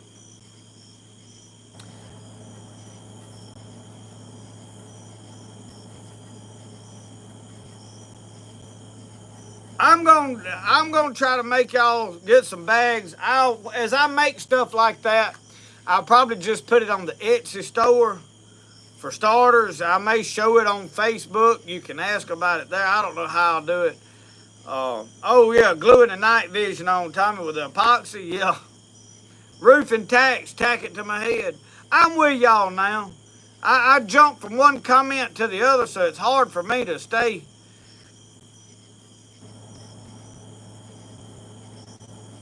David Russian, they going for $300-400. Woo wee. I'm gonna tell y'all this now. I have yet to start forging knives. When I start forging knives, they gonna go up. A forged out, heat treated knife's gonna be higher than what I do because there's a whole nother process of work goes into it before I start grinding and making a knife. So yeah, gonna be a different deal there. They're not gonna go to $400. They liable to go to $250 to $300 will be my price range probably for higher end knives. I do not want to jack my prices up just to see how much I can get for something. I'm not interested. I'm not trying to get rich. I just want to be able to live a comfortable living and do what I enjoy doing. I still got to make some pottery. Y'all see, I am drinking my coffee. I don't even have one of my coffee cups no more. I have got rid of every coffee cup I have made. I ain't even got one. So I got to get back to pottery shop sometime pretty soon and make some coffee cups. I finally peddled off that last face mug I had. I didn't think nobody wanted it. I said, well, everybody done mad at me. They don't want it no more. Sweat equity.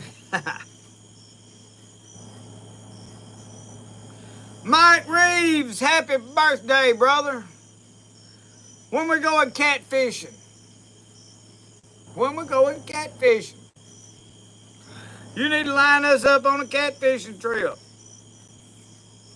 So happy birthday. Good, there ain't no better way to celebrate it than live from Mississippi, just right here live before your eyes. We done cooked up deer meat and eat a pile of peppers and onions. You'd have been proud of us.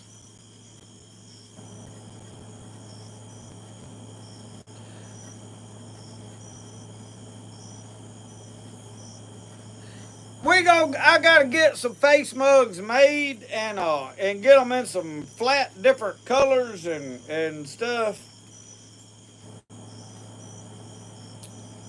So anyway, now y'all, we are at 9 o'clock. We got about an hour to go. Where y'all want to discuss and talk about?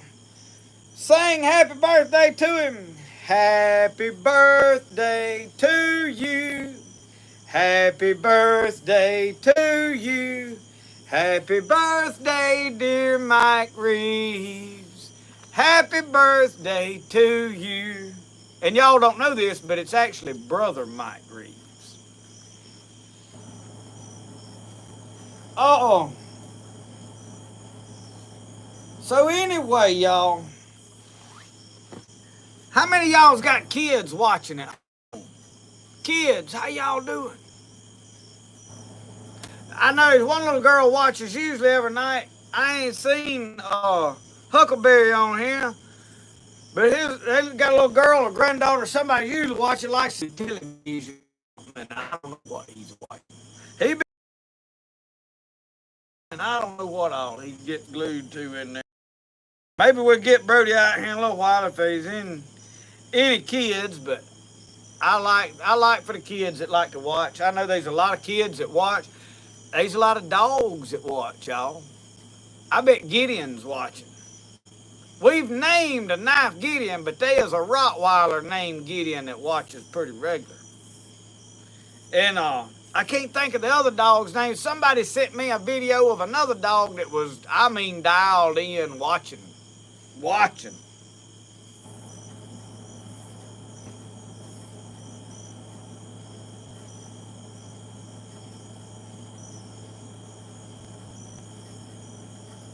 Put human teeth in them. They ain't got no human teeth. You know, though, there's a lot of things you can put in that kill when you fire. A bone, I don't think will make it through that fire, that last fire. So they got to be doing low fire stuff. We high fire. So if there's some rocks, glass will melt. Several other things.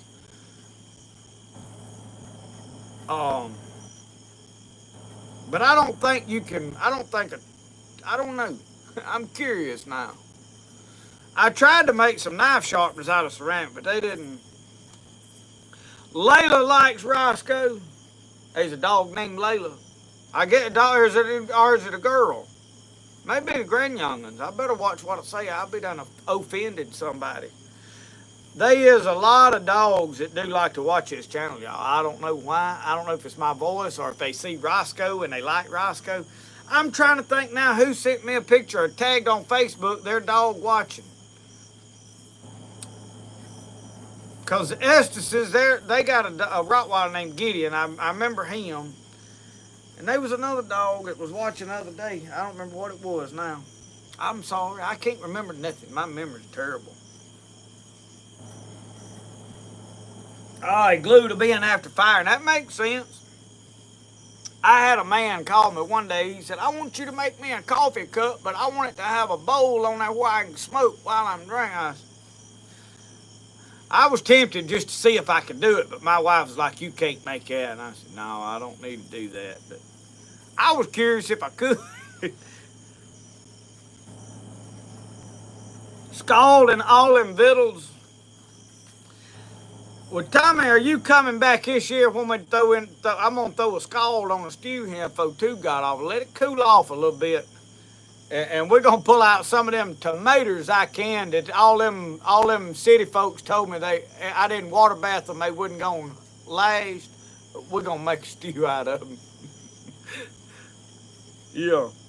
And then I'm going to do a reel and put it on Facebook and say, we eating. I'm feeding everybody these tomatoes we canned y'all said wasn't going to last. Oh, Lord. David Russian, he probably knocked somebody's out. That's probably what started that bar fight was a need for some teeth.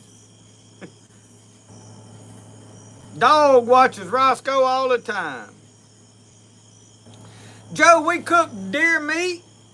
sauteed it on the Blackstone and had about 3 bell peppers and a half onion and 2 or 3 banana peppers. And man, me and Rosco sat here and ate till we was full as ticks on a bloodhound.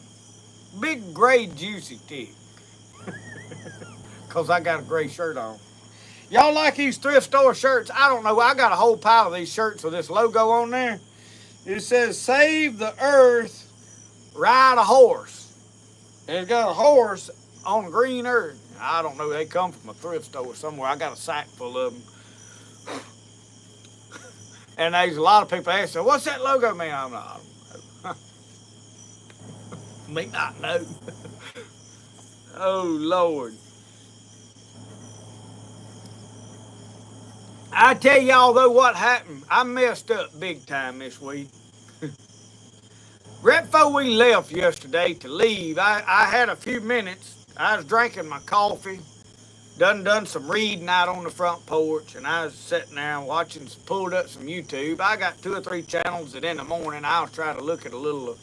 I like to watch some old Idaho hillbilly, see what he's gathering firewood. And I'll watch try to catch Mike Reed, Uncle Sasquatch. They got a new video out, and then Richard Jean had a thumbnail that was just had some of the biggest, finest slab crappie you ever seen.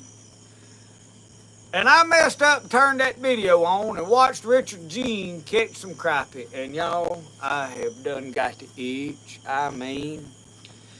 And we left and went up yonder to deliver that pottery to Memphis.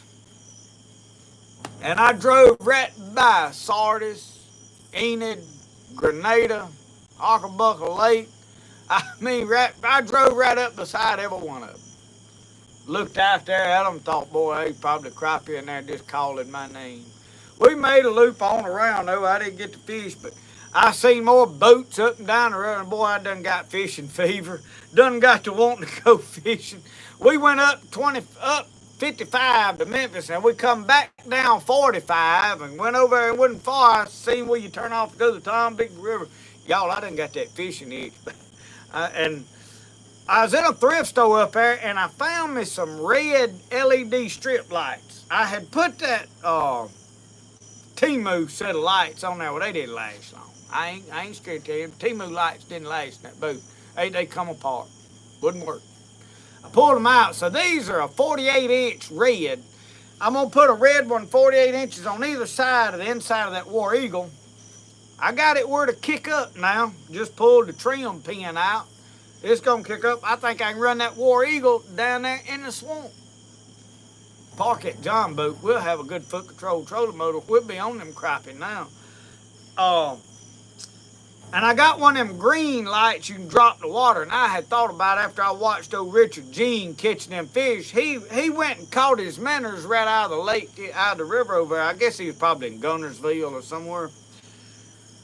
And he put them off in that extreme bait tank. And he said, "Oh, they'll last in here." And I thought, boy, that's a good idea. I wonder how much them extreme bait tanks are. Any of y'all got any idea how much an extreme bait tank is? Filters that water good, you know, if you put dirty water in there to clear it up. Yeah, I looked them up. They about $1,500. And I said, doggone, Richard G's making some money off that channel. Because I'm telling you, I'd like to have one, but this old country boy going to have to build another good one out of a cooler. I got a small one, but I need a bigger bait tank to put in that boat. And I don't know what I was thinking about, though. Jimmy Sullivan was talking today. He come up here and got him a knife. And we was talking about fishing at night. You know, it cools off a little bit like right now. But doggone, you turn a set of lights on and the bugs, or you can't even breathe. They'll fly in your mouth. So I wondered if I hooked them red lights up, what would they not attract bugs as bad as white lights or any other color? So I got to get all them lights wired up. We may do a video hooking all it, because I'm going to pull them front driving them too. I got 2 spotlights on my Little John boat. I'm finna move them over to the War Eagle boat. We fixing to have the War Eagle set up where we can fish it everywhere. And so I'm working on all and get ready. I do, y'all, those of you that don't know this, I do more crappie fishing in the fall than I do in the spring. So as much crappie fishing as you seen me do this spring, we're going to double up on it between now and Christmas. Just soon as it cools off enough, they go to biting halfway decent. I like to catch me some crappie.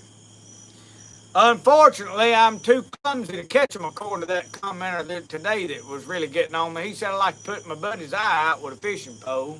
He said I made too much right. I didn't know how to run a trolling motor. You know, if you make a boat go where you want to, I really kind of thought, apparently I ain't no wizard at it. And I'm clumsy to catch fish, according to him. Ah! No, sir, John Thomas. Richard Gene does not play. Play is nowhere in here unless he going woo. If he starts going woo, he's liable to come slam unhinged. He said he's got that adrenaline gets to going. That man has got some kind of adrenaline, whatever that is. War chicken, yeah. I'm going to tell you, Gable Reeves, about this war chicken. No, this War Eagle. I had some people, they said, oh, it's a good boat because it's a War Eagle. But I'm going to tell you, that thing is a good boat. That War Eagle will go anywhere, but you can't put it in the ocean. And I'll tell you why. Because you don't want to have that War Eagle in the ocean when the tide comes in. You get any rain? We got a little bit of rain, Jim Reynolds.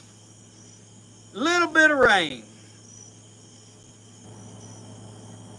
Not enough to do nothing but a little more than settle the dust. I might could cut the grass without choking to death this time. We'll have to see. Cat Poppy likes to listen. We got cats, dogs, cheering. Hey, I like all of them. Crystal Ingram said Preston passed. I did know that on Eustace Conway. Preston, and he was one of my favorite ones to watch. But I did know I think cancer or something got him. Gable Reeves, yeah, the War Eagle's a good boat. I ain't got no complaints with that boat at all. It has been a jam-up boat. And I ain't got no complaints against the Mercury motor on it. I've got a Yamaha on the other one. It's been a good motor, so...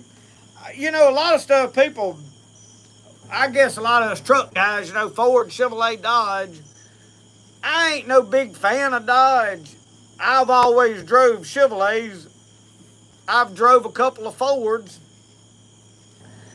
I ain't gonna, if I was gonna go buy a truck and just pick what I wanted, it would probably be a Ford or Chevrolet if I was picking out of the three. If you got a Dodge, I ain't mad at you. I mean, I don't think there is a such vehicle that won't break down, and it's probably the same way with boats. But now, the last couple of vehicles we have bought Nissans. And people's like, oh, why ain't you buying them foreign cars? They ain't foreign. They make them right here in Mississippi. I can drive over to the Nissan plant and show you right where it's at. And I drive Nissans because it puts Mississippians to work. I know a lot of people think, oh, you buy all this China-made stuff. Sometimes I have to do what's good for me. But when I have a choice and can pick, I try to help local people if I can. Tommy, you can get you a goat. You need a goat. And you need a goat with some goggles on that'll ride that motor scooter with you. I think you and a goat on that motor scooter would be money. Well, Michelle has got the puppies out, armed up. She's toting them around, rubbing them like baby dolls. Lord help her. Big Planet Canton, yeah, that's where it's at, JL. I mean, it looks like a city over there where they make them things. And the next thing is I personally know several folks that work over there that's where they make their living. And make a pretty good living at it too, might I add.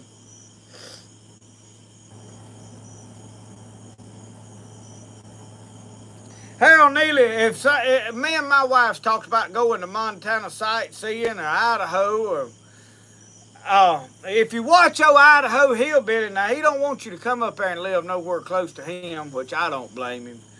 So I have to go to Montana somewhere if I move up there. But if I ever got up there, it'd be hard to get me home. Oh, I just I think I'd like it up there. But I'm gonna tell you this: my problem with moving up to somewhere like that is over about middle of May. I'm trying to get my garden planted, and they still snow falling. I'd probably get so mad I couldn't see straight.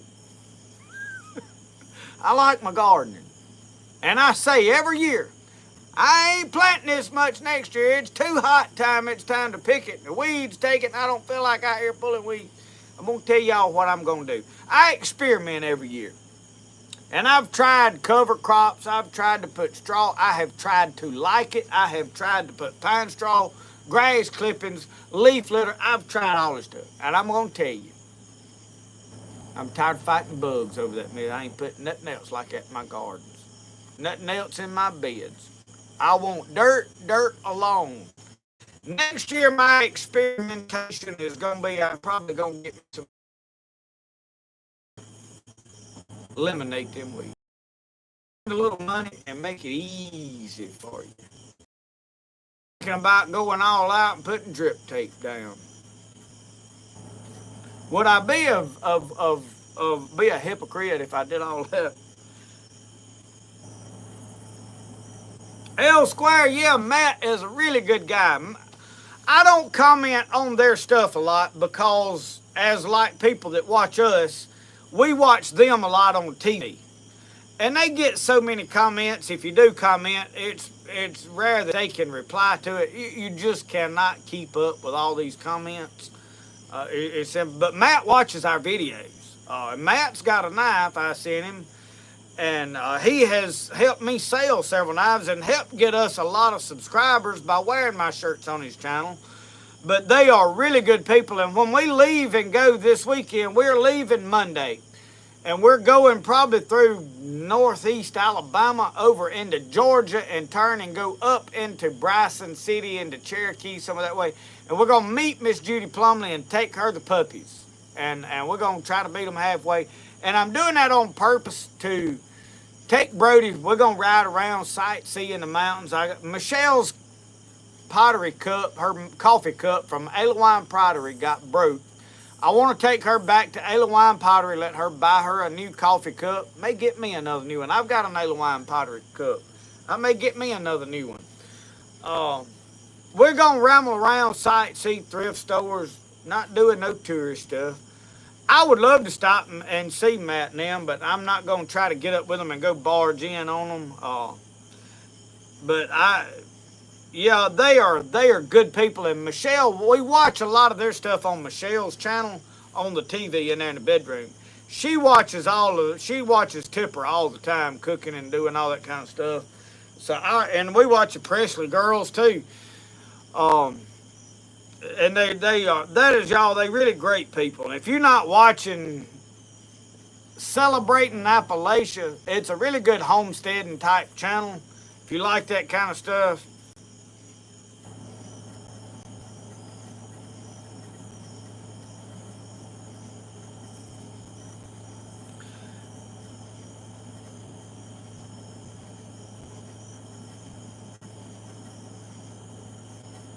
Mary said her wild lettuce grew this year. We grew a lot of stuff this year, but I'm going to tell you, deer eat the wild lettuce, deer eat the peas. Squirrels and coons got the corn, pigs got the corn. Cutworms got to eating on the tomatoes. Some kind of worm got to eating the squash. And I'm talking about not vine borers. We talking about there's this little bitty worm that eat a hole in the side of the squash and bored down into the squash. Never had that happen before, so I didn't get that defeated. That is why I said no more leaf litter, straw, and all that kind of stuff. I'm not doing it no more. Every time I do it, it just inhibits bugs. So that is why I'm going to. Birds got the apples. Birds got elderberries. Birds eat plums. Blue Jays is getting my figs. It just makes me so mad. No, I ain't got nowhere able to put a dove field. I need somebody to invite me on a good dove hunt. That's what I'm waiting on, but it ain't happened in the last 4 or 5 years. Yeah, Jerome, I'm left-handed. Old southpaw. Now I play a guitar right-handed. Terribly. Larry Hermes, checking in late.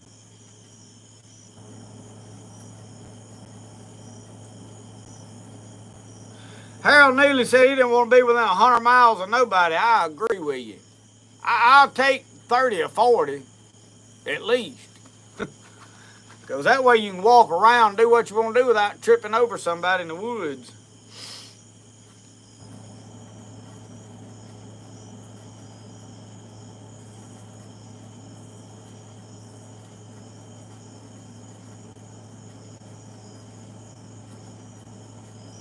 It's Appalachia. Is that like the Chevrolet Basin? Appalachia. Worms eating your apples, yep.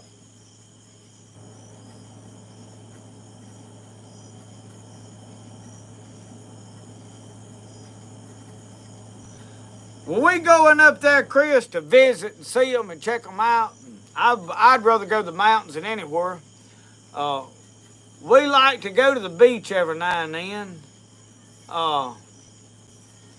And it takes me about an hour and a half to see the beach and be done with it. I've never for the life of me figured out my wife's in there scolding Brody about something. They both about mad, I think. He ain't want to act right tonight. But there's people that go down there and sit down on that beach and sit right out there in the hot for 3 or 4 days straight. And I'm thinking I spent too much of my life on a metal roofing to want to enjoy just sitting out in the heat. I don't care if there's an ocean to look at. What they do, they like to look at them naked women in them bikinis is what they do. And they can say what they want to, but that's what's going on. I don't care that much about it myself. I used to. I done growed up some. It'll get you in more trouble than you can get out of. With the Lord and your wife too. So I just can't figure people want. So I'd rather go to the mountains, ride around. It's cool, sightsee. I don't know. Jim Reynolds said, holler at Richard G when you go by. I don't know right where he's at. Longbow Banjo. He want me to come by and see him, and I don't know how I'm gonna figure that out. I'm gonna try to, and then I'm gonna stop and see one of my buddies that I went hunting with over there, Mr. Don Lanier. I am gonna stop and see him, check on his wife. She's had an accident back, I don't know, several weeks ago, just tripped and fell and messed up her shoulder, one of them, I don't know which one. And we're gonna stop, check on them, and I don't know what all we're gonna do. I think Miss Mary that y'all have seen send me a bunch of stuff, sent me a pocket knife and several different things. She has sent Brody a bunch of stuff. She wants to see us. We're probably gonna try to make arrangements to meet her. And we're just gonna spend a couple of days rambling around. I don't know where we going. I don't know right where we gonna be. But just to get away, and like I said, I don't care a thing about a beach. I like to go down there. My sister's got a house down there in Long Beach. We go down there, and like I said, we take Brody and walk up and down it. Now, if I can fish, my wife just cut that air conditioner on. I mean, it done got hot in there. I cut it off while I was filming, making videos. Like me and Hayes Davis was down there fishing. I could sit out there in the water and fish all day. The heat don't bother me then, but I feel like I got a good reason to be in it, you know. It ain't just like, hey, I'm gonna sit here in the heat and cook. These folks will lather up with cooking oil and lay there and cook. I don't get it. Like on old brother Walt days, I don't get it, Big Dan. But anyway, if they like it and you like it, go do it. I ain't mad at you because you like to do it. I just don't get it. I don't want to do it. If you love it, hey, you go down there and sit till you turn red as a lobster and your toenails start sizzling and you come back with red stripes and lines all over you. I don't you to get all of it you want. It ain't gonna hurt my feelings not one bit. If you like it, I want you to go down there and sit a week.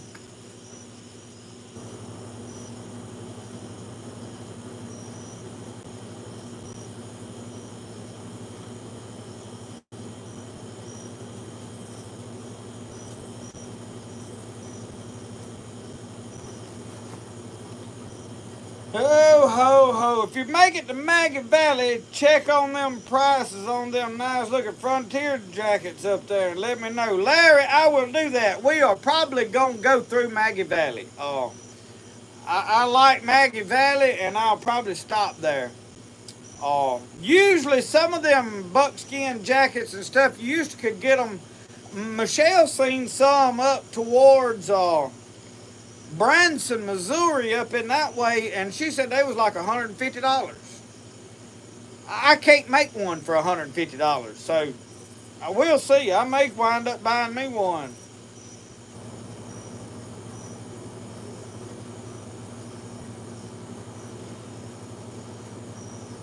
Harold Neely, I got that. Is it Guitar Central or Harmony Central? I don't know. It's some kind of guitar out.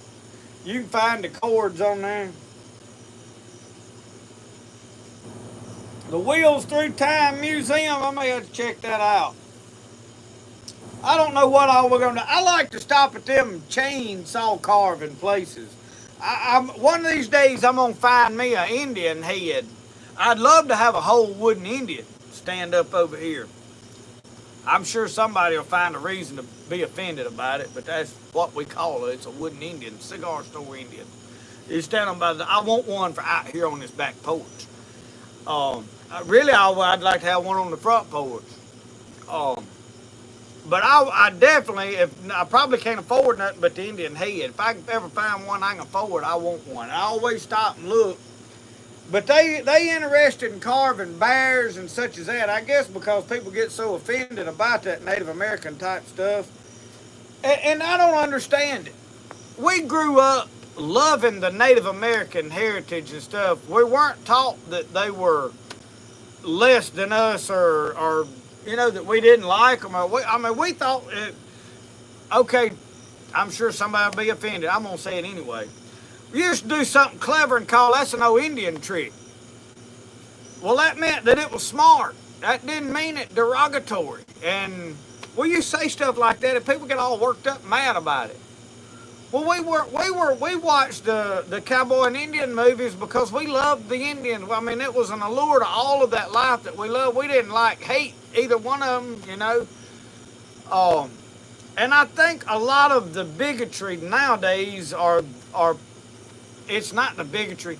It's the people that supposedly are fighting bigotry and racism misunderstand so much.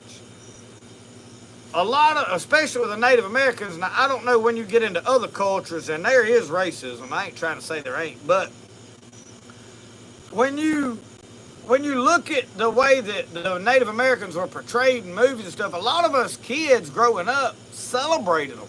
We thought we loved them. If you could sneak around like an Indian, you was good. You're a good outdoorsman. You were a good hunter, good.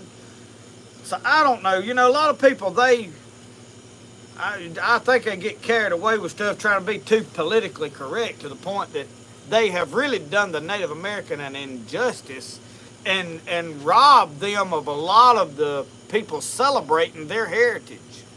I mean, it's sad. It's because we never grew up like we disliked. I was never taught to hate anybody because of any reason. And I don't really know of anybody that was. When I decided that there was certain people I did not like, it was never because of who they were. It was because of their attitude and how they acted or presented themselves to me. But anyway, we'll get on off of that before they turn us off again. They liable to pull the plug on us.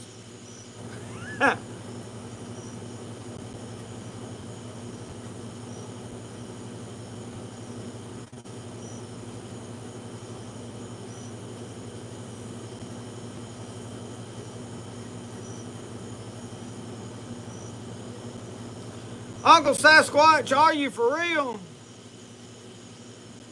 I did not know that. Ah.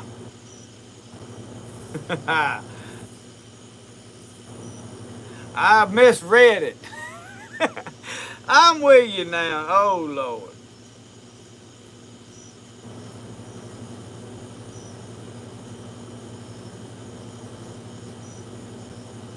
Larry, thank you.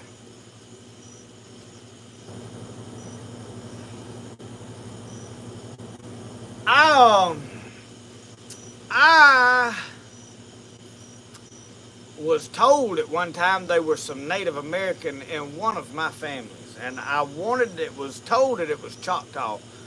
One of the one of the great grandmothers, but was Cherokee Indian. But now they say that well, everybody claims that one of their great grandmoms was a Cherokee princess. And we was never told it's a princess, but there was a picture that I saw, and I don't remember. I hadn't seen that picture in years. It was in somebody's in a box of pictures they had. Used to have them metal boxes, and you opened up and it just piled full of old pictures. And there was a woman sitting there. They was like a couple. There was a man and a woman sitting. The woman was sitting down. The man was standing behind her. And you could look at her. She had black hair. She was a plump lady. She wasn't like no princess. Um, and that was one of our great-great-grandmothers, something like that. But I don't know. When I did my ancestry, went back, I took the Peden side of my family all the way back to Scots-Irish descent from Ireland. I figured out we came to Sullivan's Island in South Carolina, or North Carolina, I think it's South Carolina. Sullivan's Island, they were quarantined on a ship for 7 weeks because smallpox broke out on the ship, and about half of them died on the ship. So, anyway, I traced the Pedans all the way back. Some of them fought in the Revolutionary War in 1770s. We got here in the 1740s or 50s, I want to think. And then some of my ancestors moved down to DeKalb and bought a plantation and was running it, and they fought in the Civil War and all. And then after the Civil War, what family I had that was very wealthy became extremely poor, and then everybody was dirt poor from after that. There was no wealth whatsoever the family brought over here from the old country. So, that was the gist of the Civil War. Was about money. It was not about slavery. Slavery was used to break the South and transfer the wealth back to the North. Is what the Civil War was about. So anyway, somewhere through there doing all that, there was some Native Americans. So as I learned doing the Ancestry, you get a lot of names. Well, they would have had white names, and you would have not recognized that this was a Native American person. They wouldn't have had a Native American name. They would have took the name of whoever they married. So I had no way of knowing without pictures who was who. You know, you just got these names and you stacked them around. And so that is how I traced it back. But my mama's side of the family, I didn't get back very far. I kept losing stuff. And it cost some money, and I quit paying for it, and I haven't went back. I wanted to go back sometime and go back through it and try to dig my mama's side of the family all back. It's interesting, dude. You can get addicted to digging through that stuff. And I went and found graveyards and all kind of stuff, but I don't really ever try to sit down and claim, oh, I got Indian blood. I find a lot of my characteristics. I appreciate a lot of Native American things, and I guess that's one of the reasons I named this Spirit of the Outdoors. The spirit is God's spirit, but it's a lot about the way the Native Americans approach to taking game, living from the land, taking what you need, not being wasteful, and that is what I liked about it. I like that way of life, and I try to blend the old with what we have modern and new, and it ain't about the gear and the old-timey leather bags and the flintlock and it's about the mentality. And live from the land, take what you need, but there's no need in being wasteful, and that's kind of my mentality.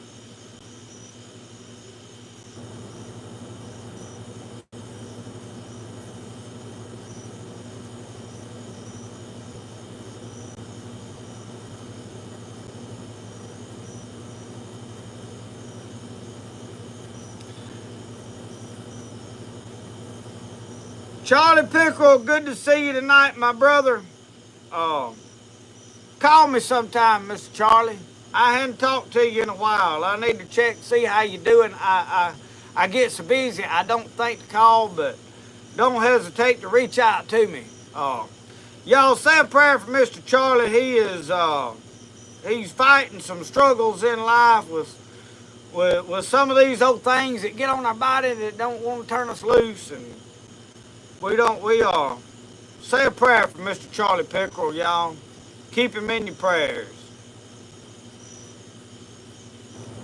I have not, Gable Reeves, I have not even seen this hunting club. I would love to go look at it. I hadn't, but the guys that they working and don't have time, but I've got to make room and go over there and get up with them. I don't even know where it's at. If I knew where it was, I would go over there on my own and ride around and look at it, but I reckon I'm going to have to get an Onyx hunt app. Which app do y'all prefer? Those of you that are hunting using apps that show the property lines, who owns what land. I've got navigation apps. I don't have any problem with navigation and stuff. I got a couple of decent apps. I probably ain't got the best ones. But what app do you recommend is actually the best bang for the buck to find property? Look on there. So I know some of y'all are using some of them apps. Onyx is the best. Somebody was telling me there was another one that somebody was using, said they thought it was better than Onyx. I don't know. I have not had any of them, so I don't have an opinion myself. But I figure, I looked at them this morning, and each one of them can be $100 a year. You're gonna look at like $40 at least, looks like, for, so I don't know. But the only thing I need out of it, I've got weather, I'm finna do a video on a weather station, so I'll have my own weather station. But I really need it to know where property lines are. I'm gonna be on new property. I don't know where the boundaries are, and I need to know exactly how much land we got, where, So, deer cast, is it good?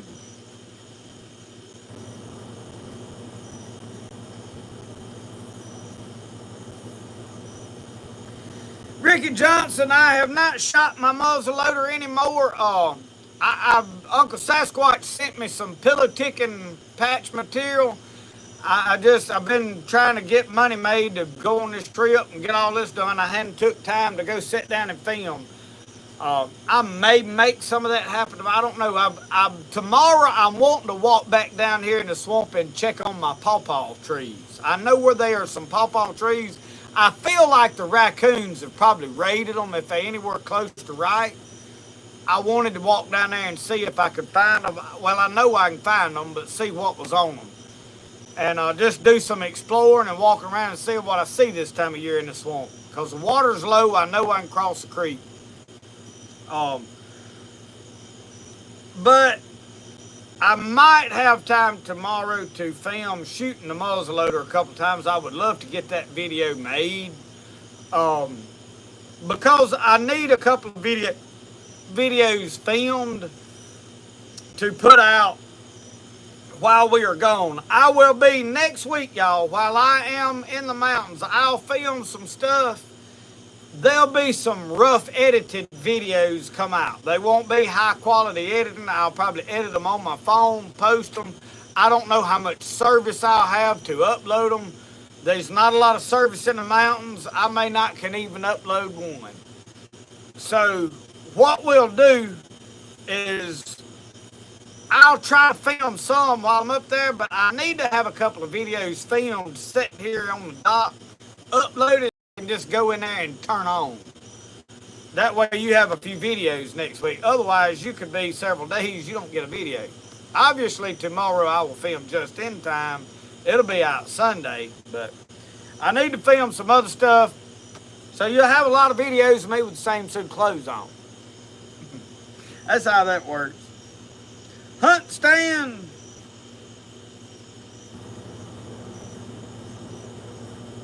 So it's like $30 a year.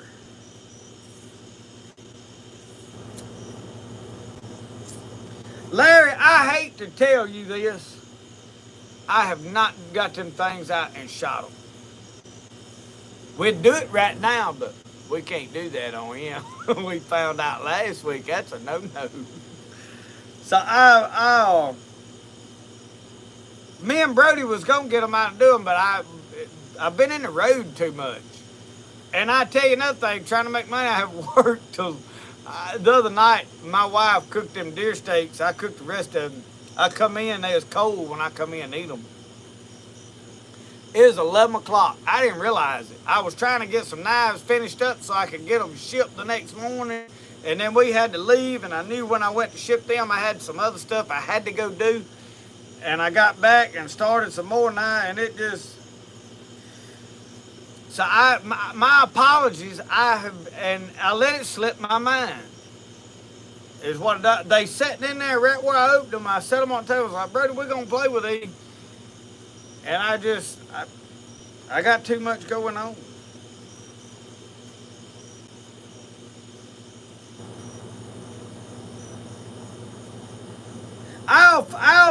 We'll film it, Larry, because me and Brody had the full intentions of play, and I know he wants to see them, and they'll let me film gun stuff. You just got to do it on videos where they can screen it and okay it.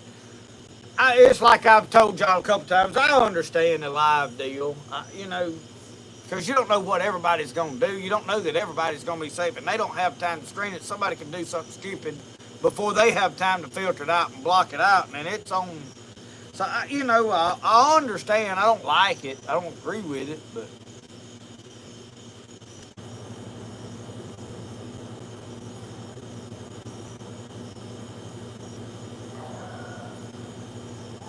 Huckleberry.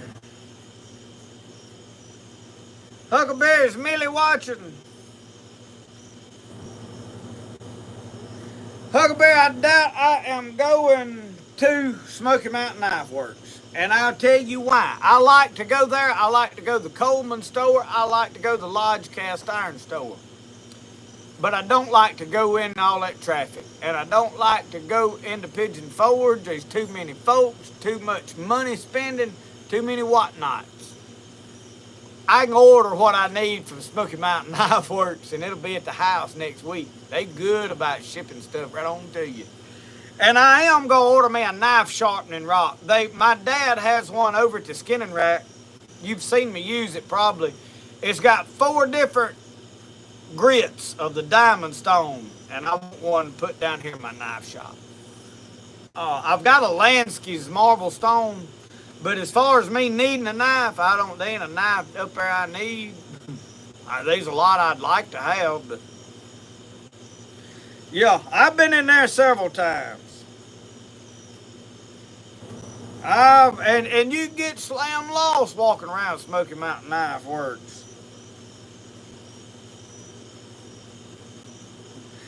Well, if she comes back in there, Huckleberry, I'll holler at Brody. I don't know where he's at. I was going to try to get him out here, but I don't even see him now.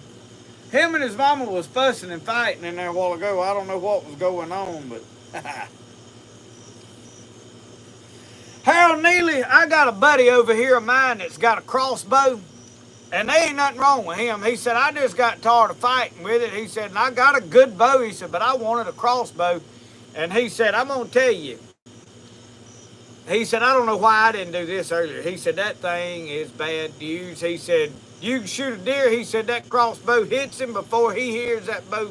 He said, it's loud. He said, but it's out shooting the sound. Not quite, but he said, by the time he hears it, he said, it's done stuck him. And he loves his. And he ain't even really got a real expensive one. He said his is a recurve.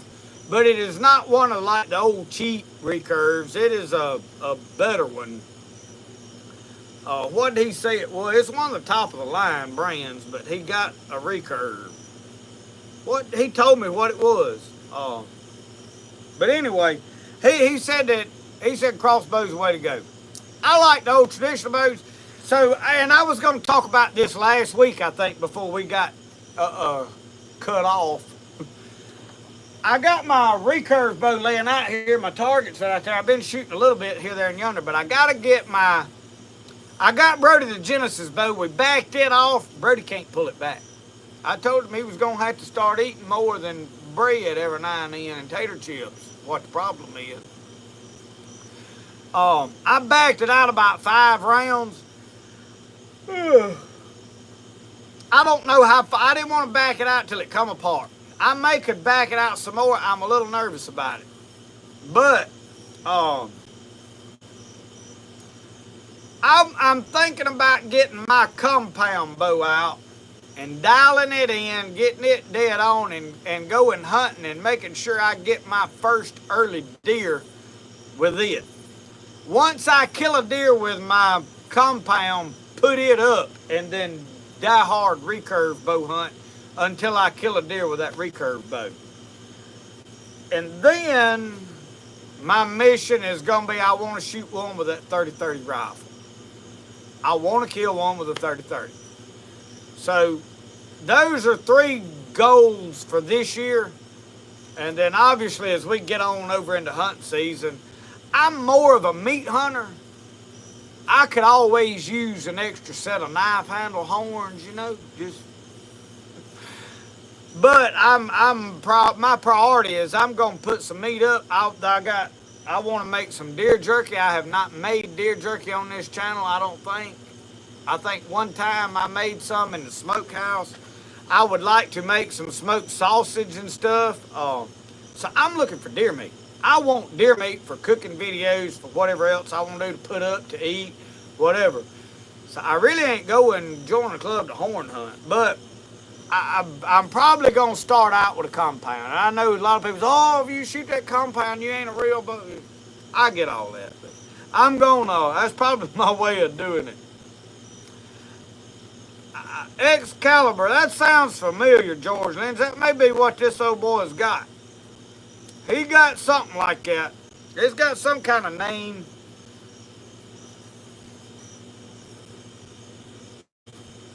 Top Strike, it's good to be back live. We learned a lesson.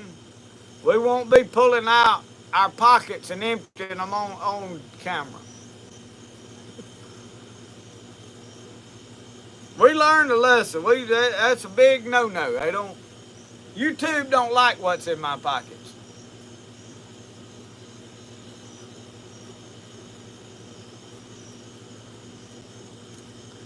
Larry, we ain't gonna be on here very long. I usually try to shut this down around 10 o'clock. I had to go in there and check on them and straighten all their attitudes out. No, I'm kidding. They are.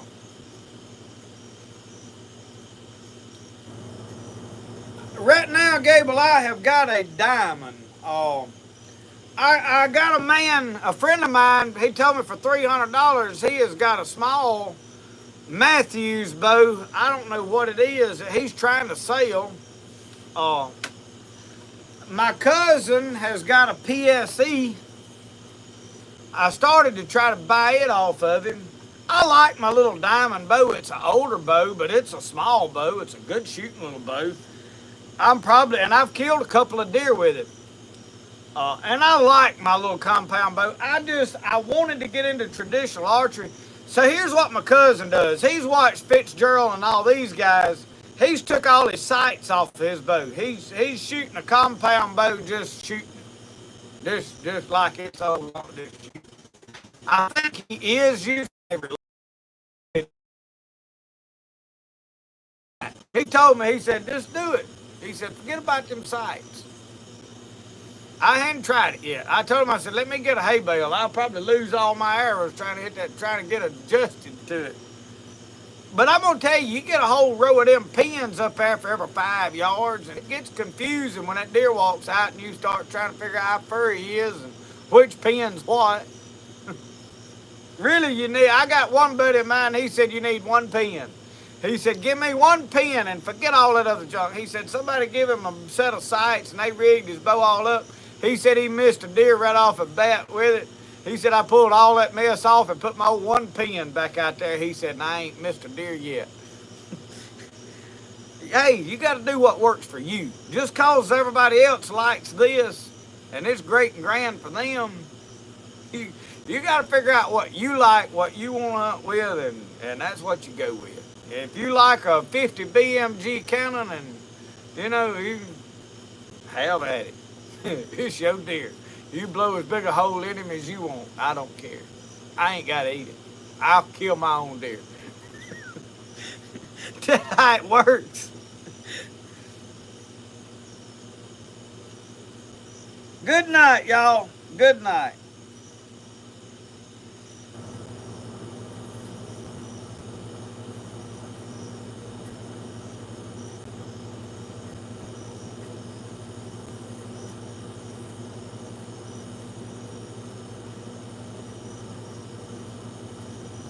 Tommy Litchfield, we could stand off a small mob.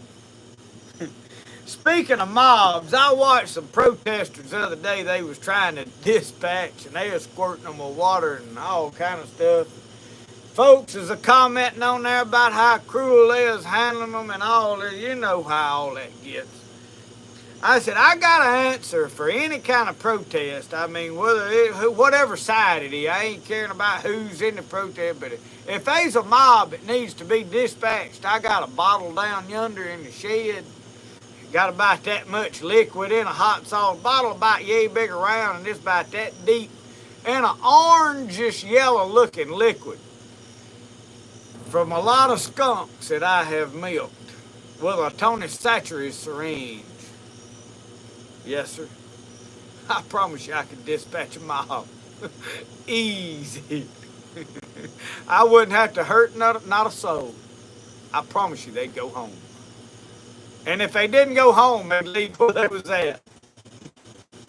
You tell me that wouldn't work.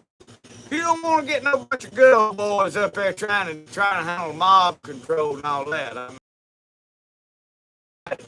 most of them mobs, you armadillos and two possums and turn them loose and amongst them, and they'd all gather up some yonder. I mean, they'd be gathering up yonder by the tub full.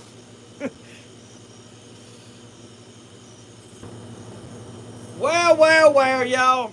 It is time tonight, y'all, for all of us to hit the sack.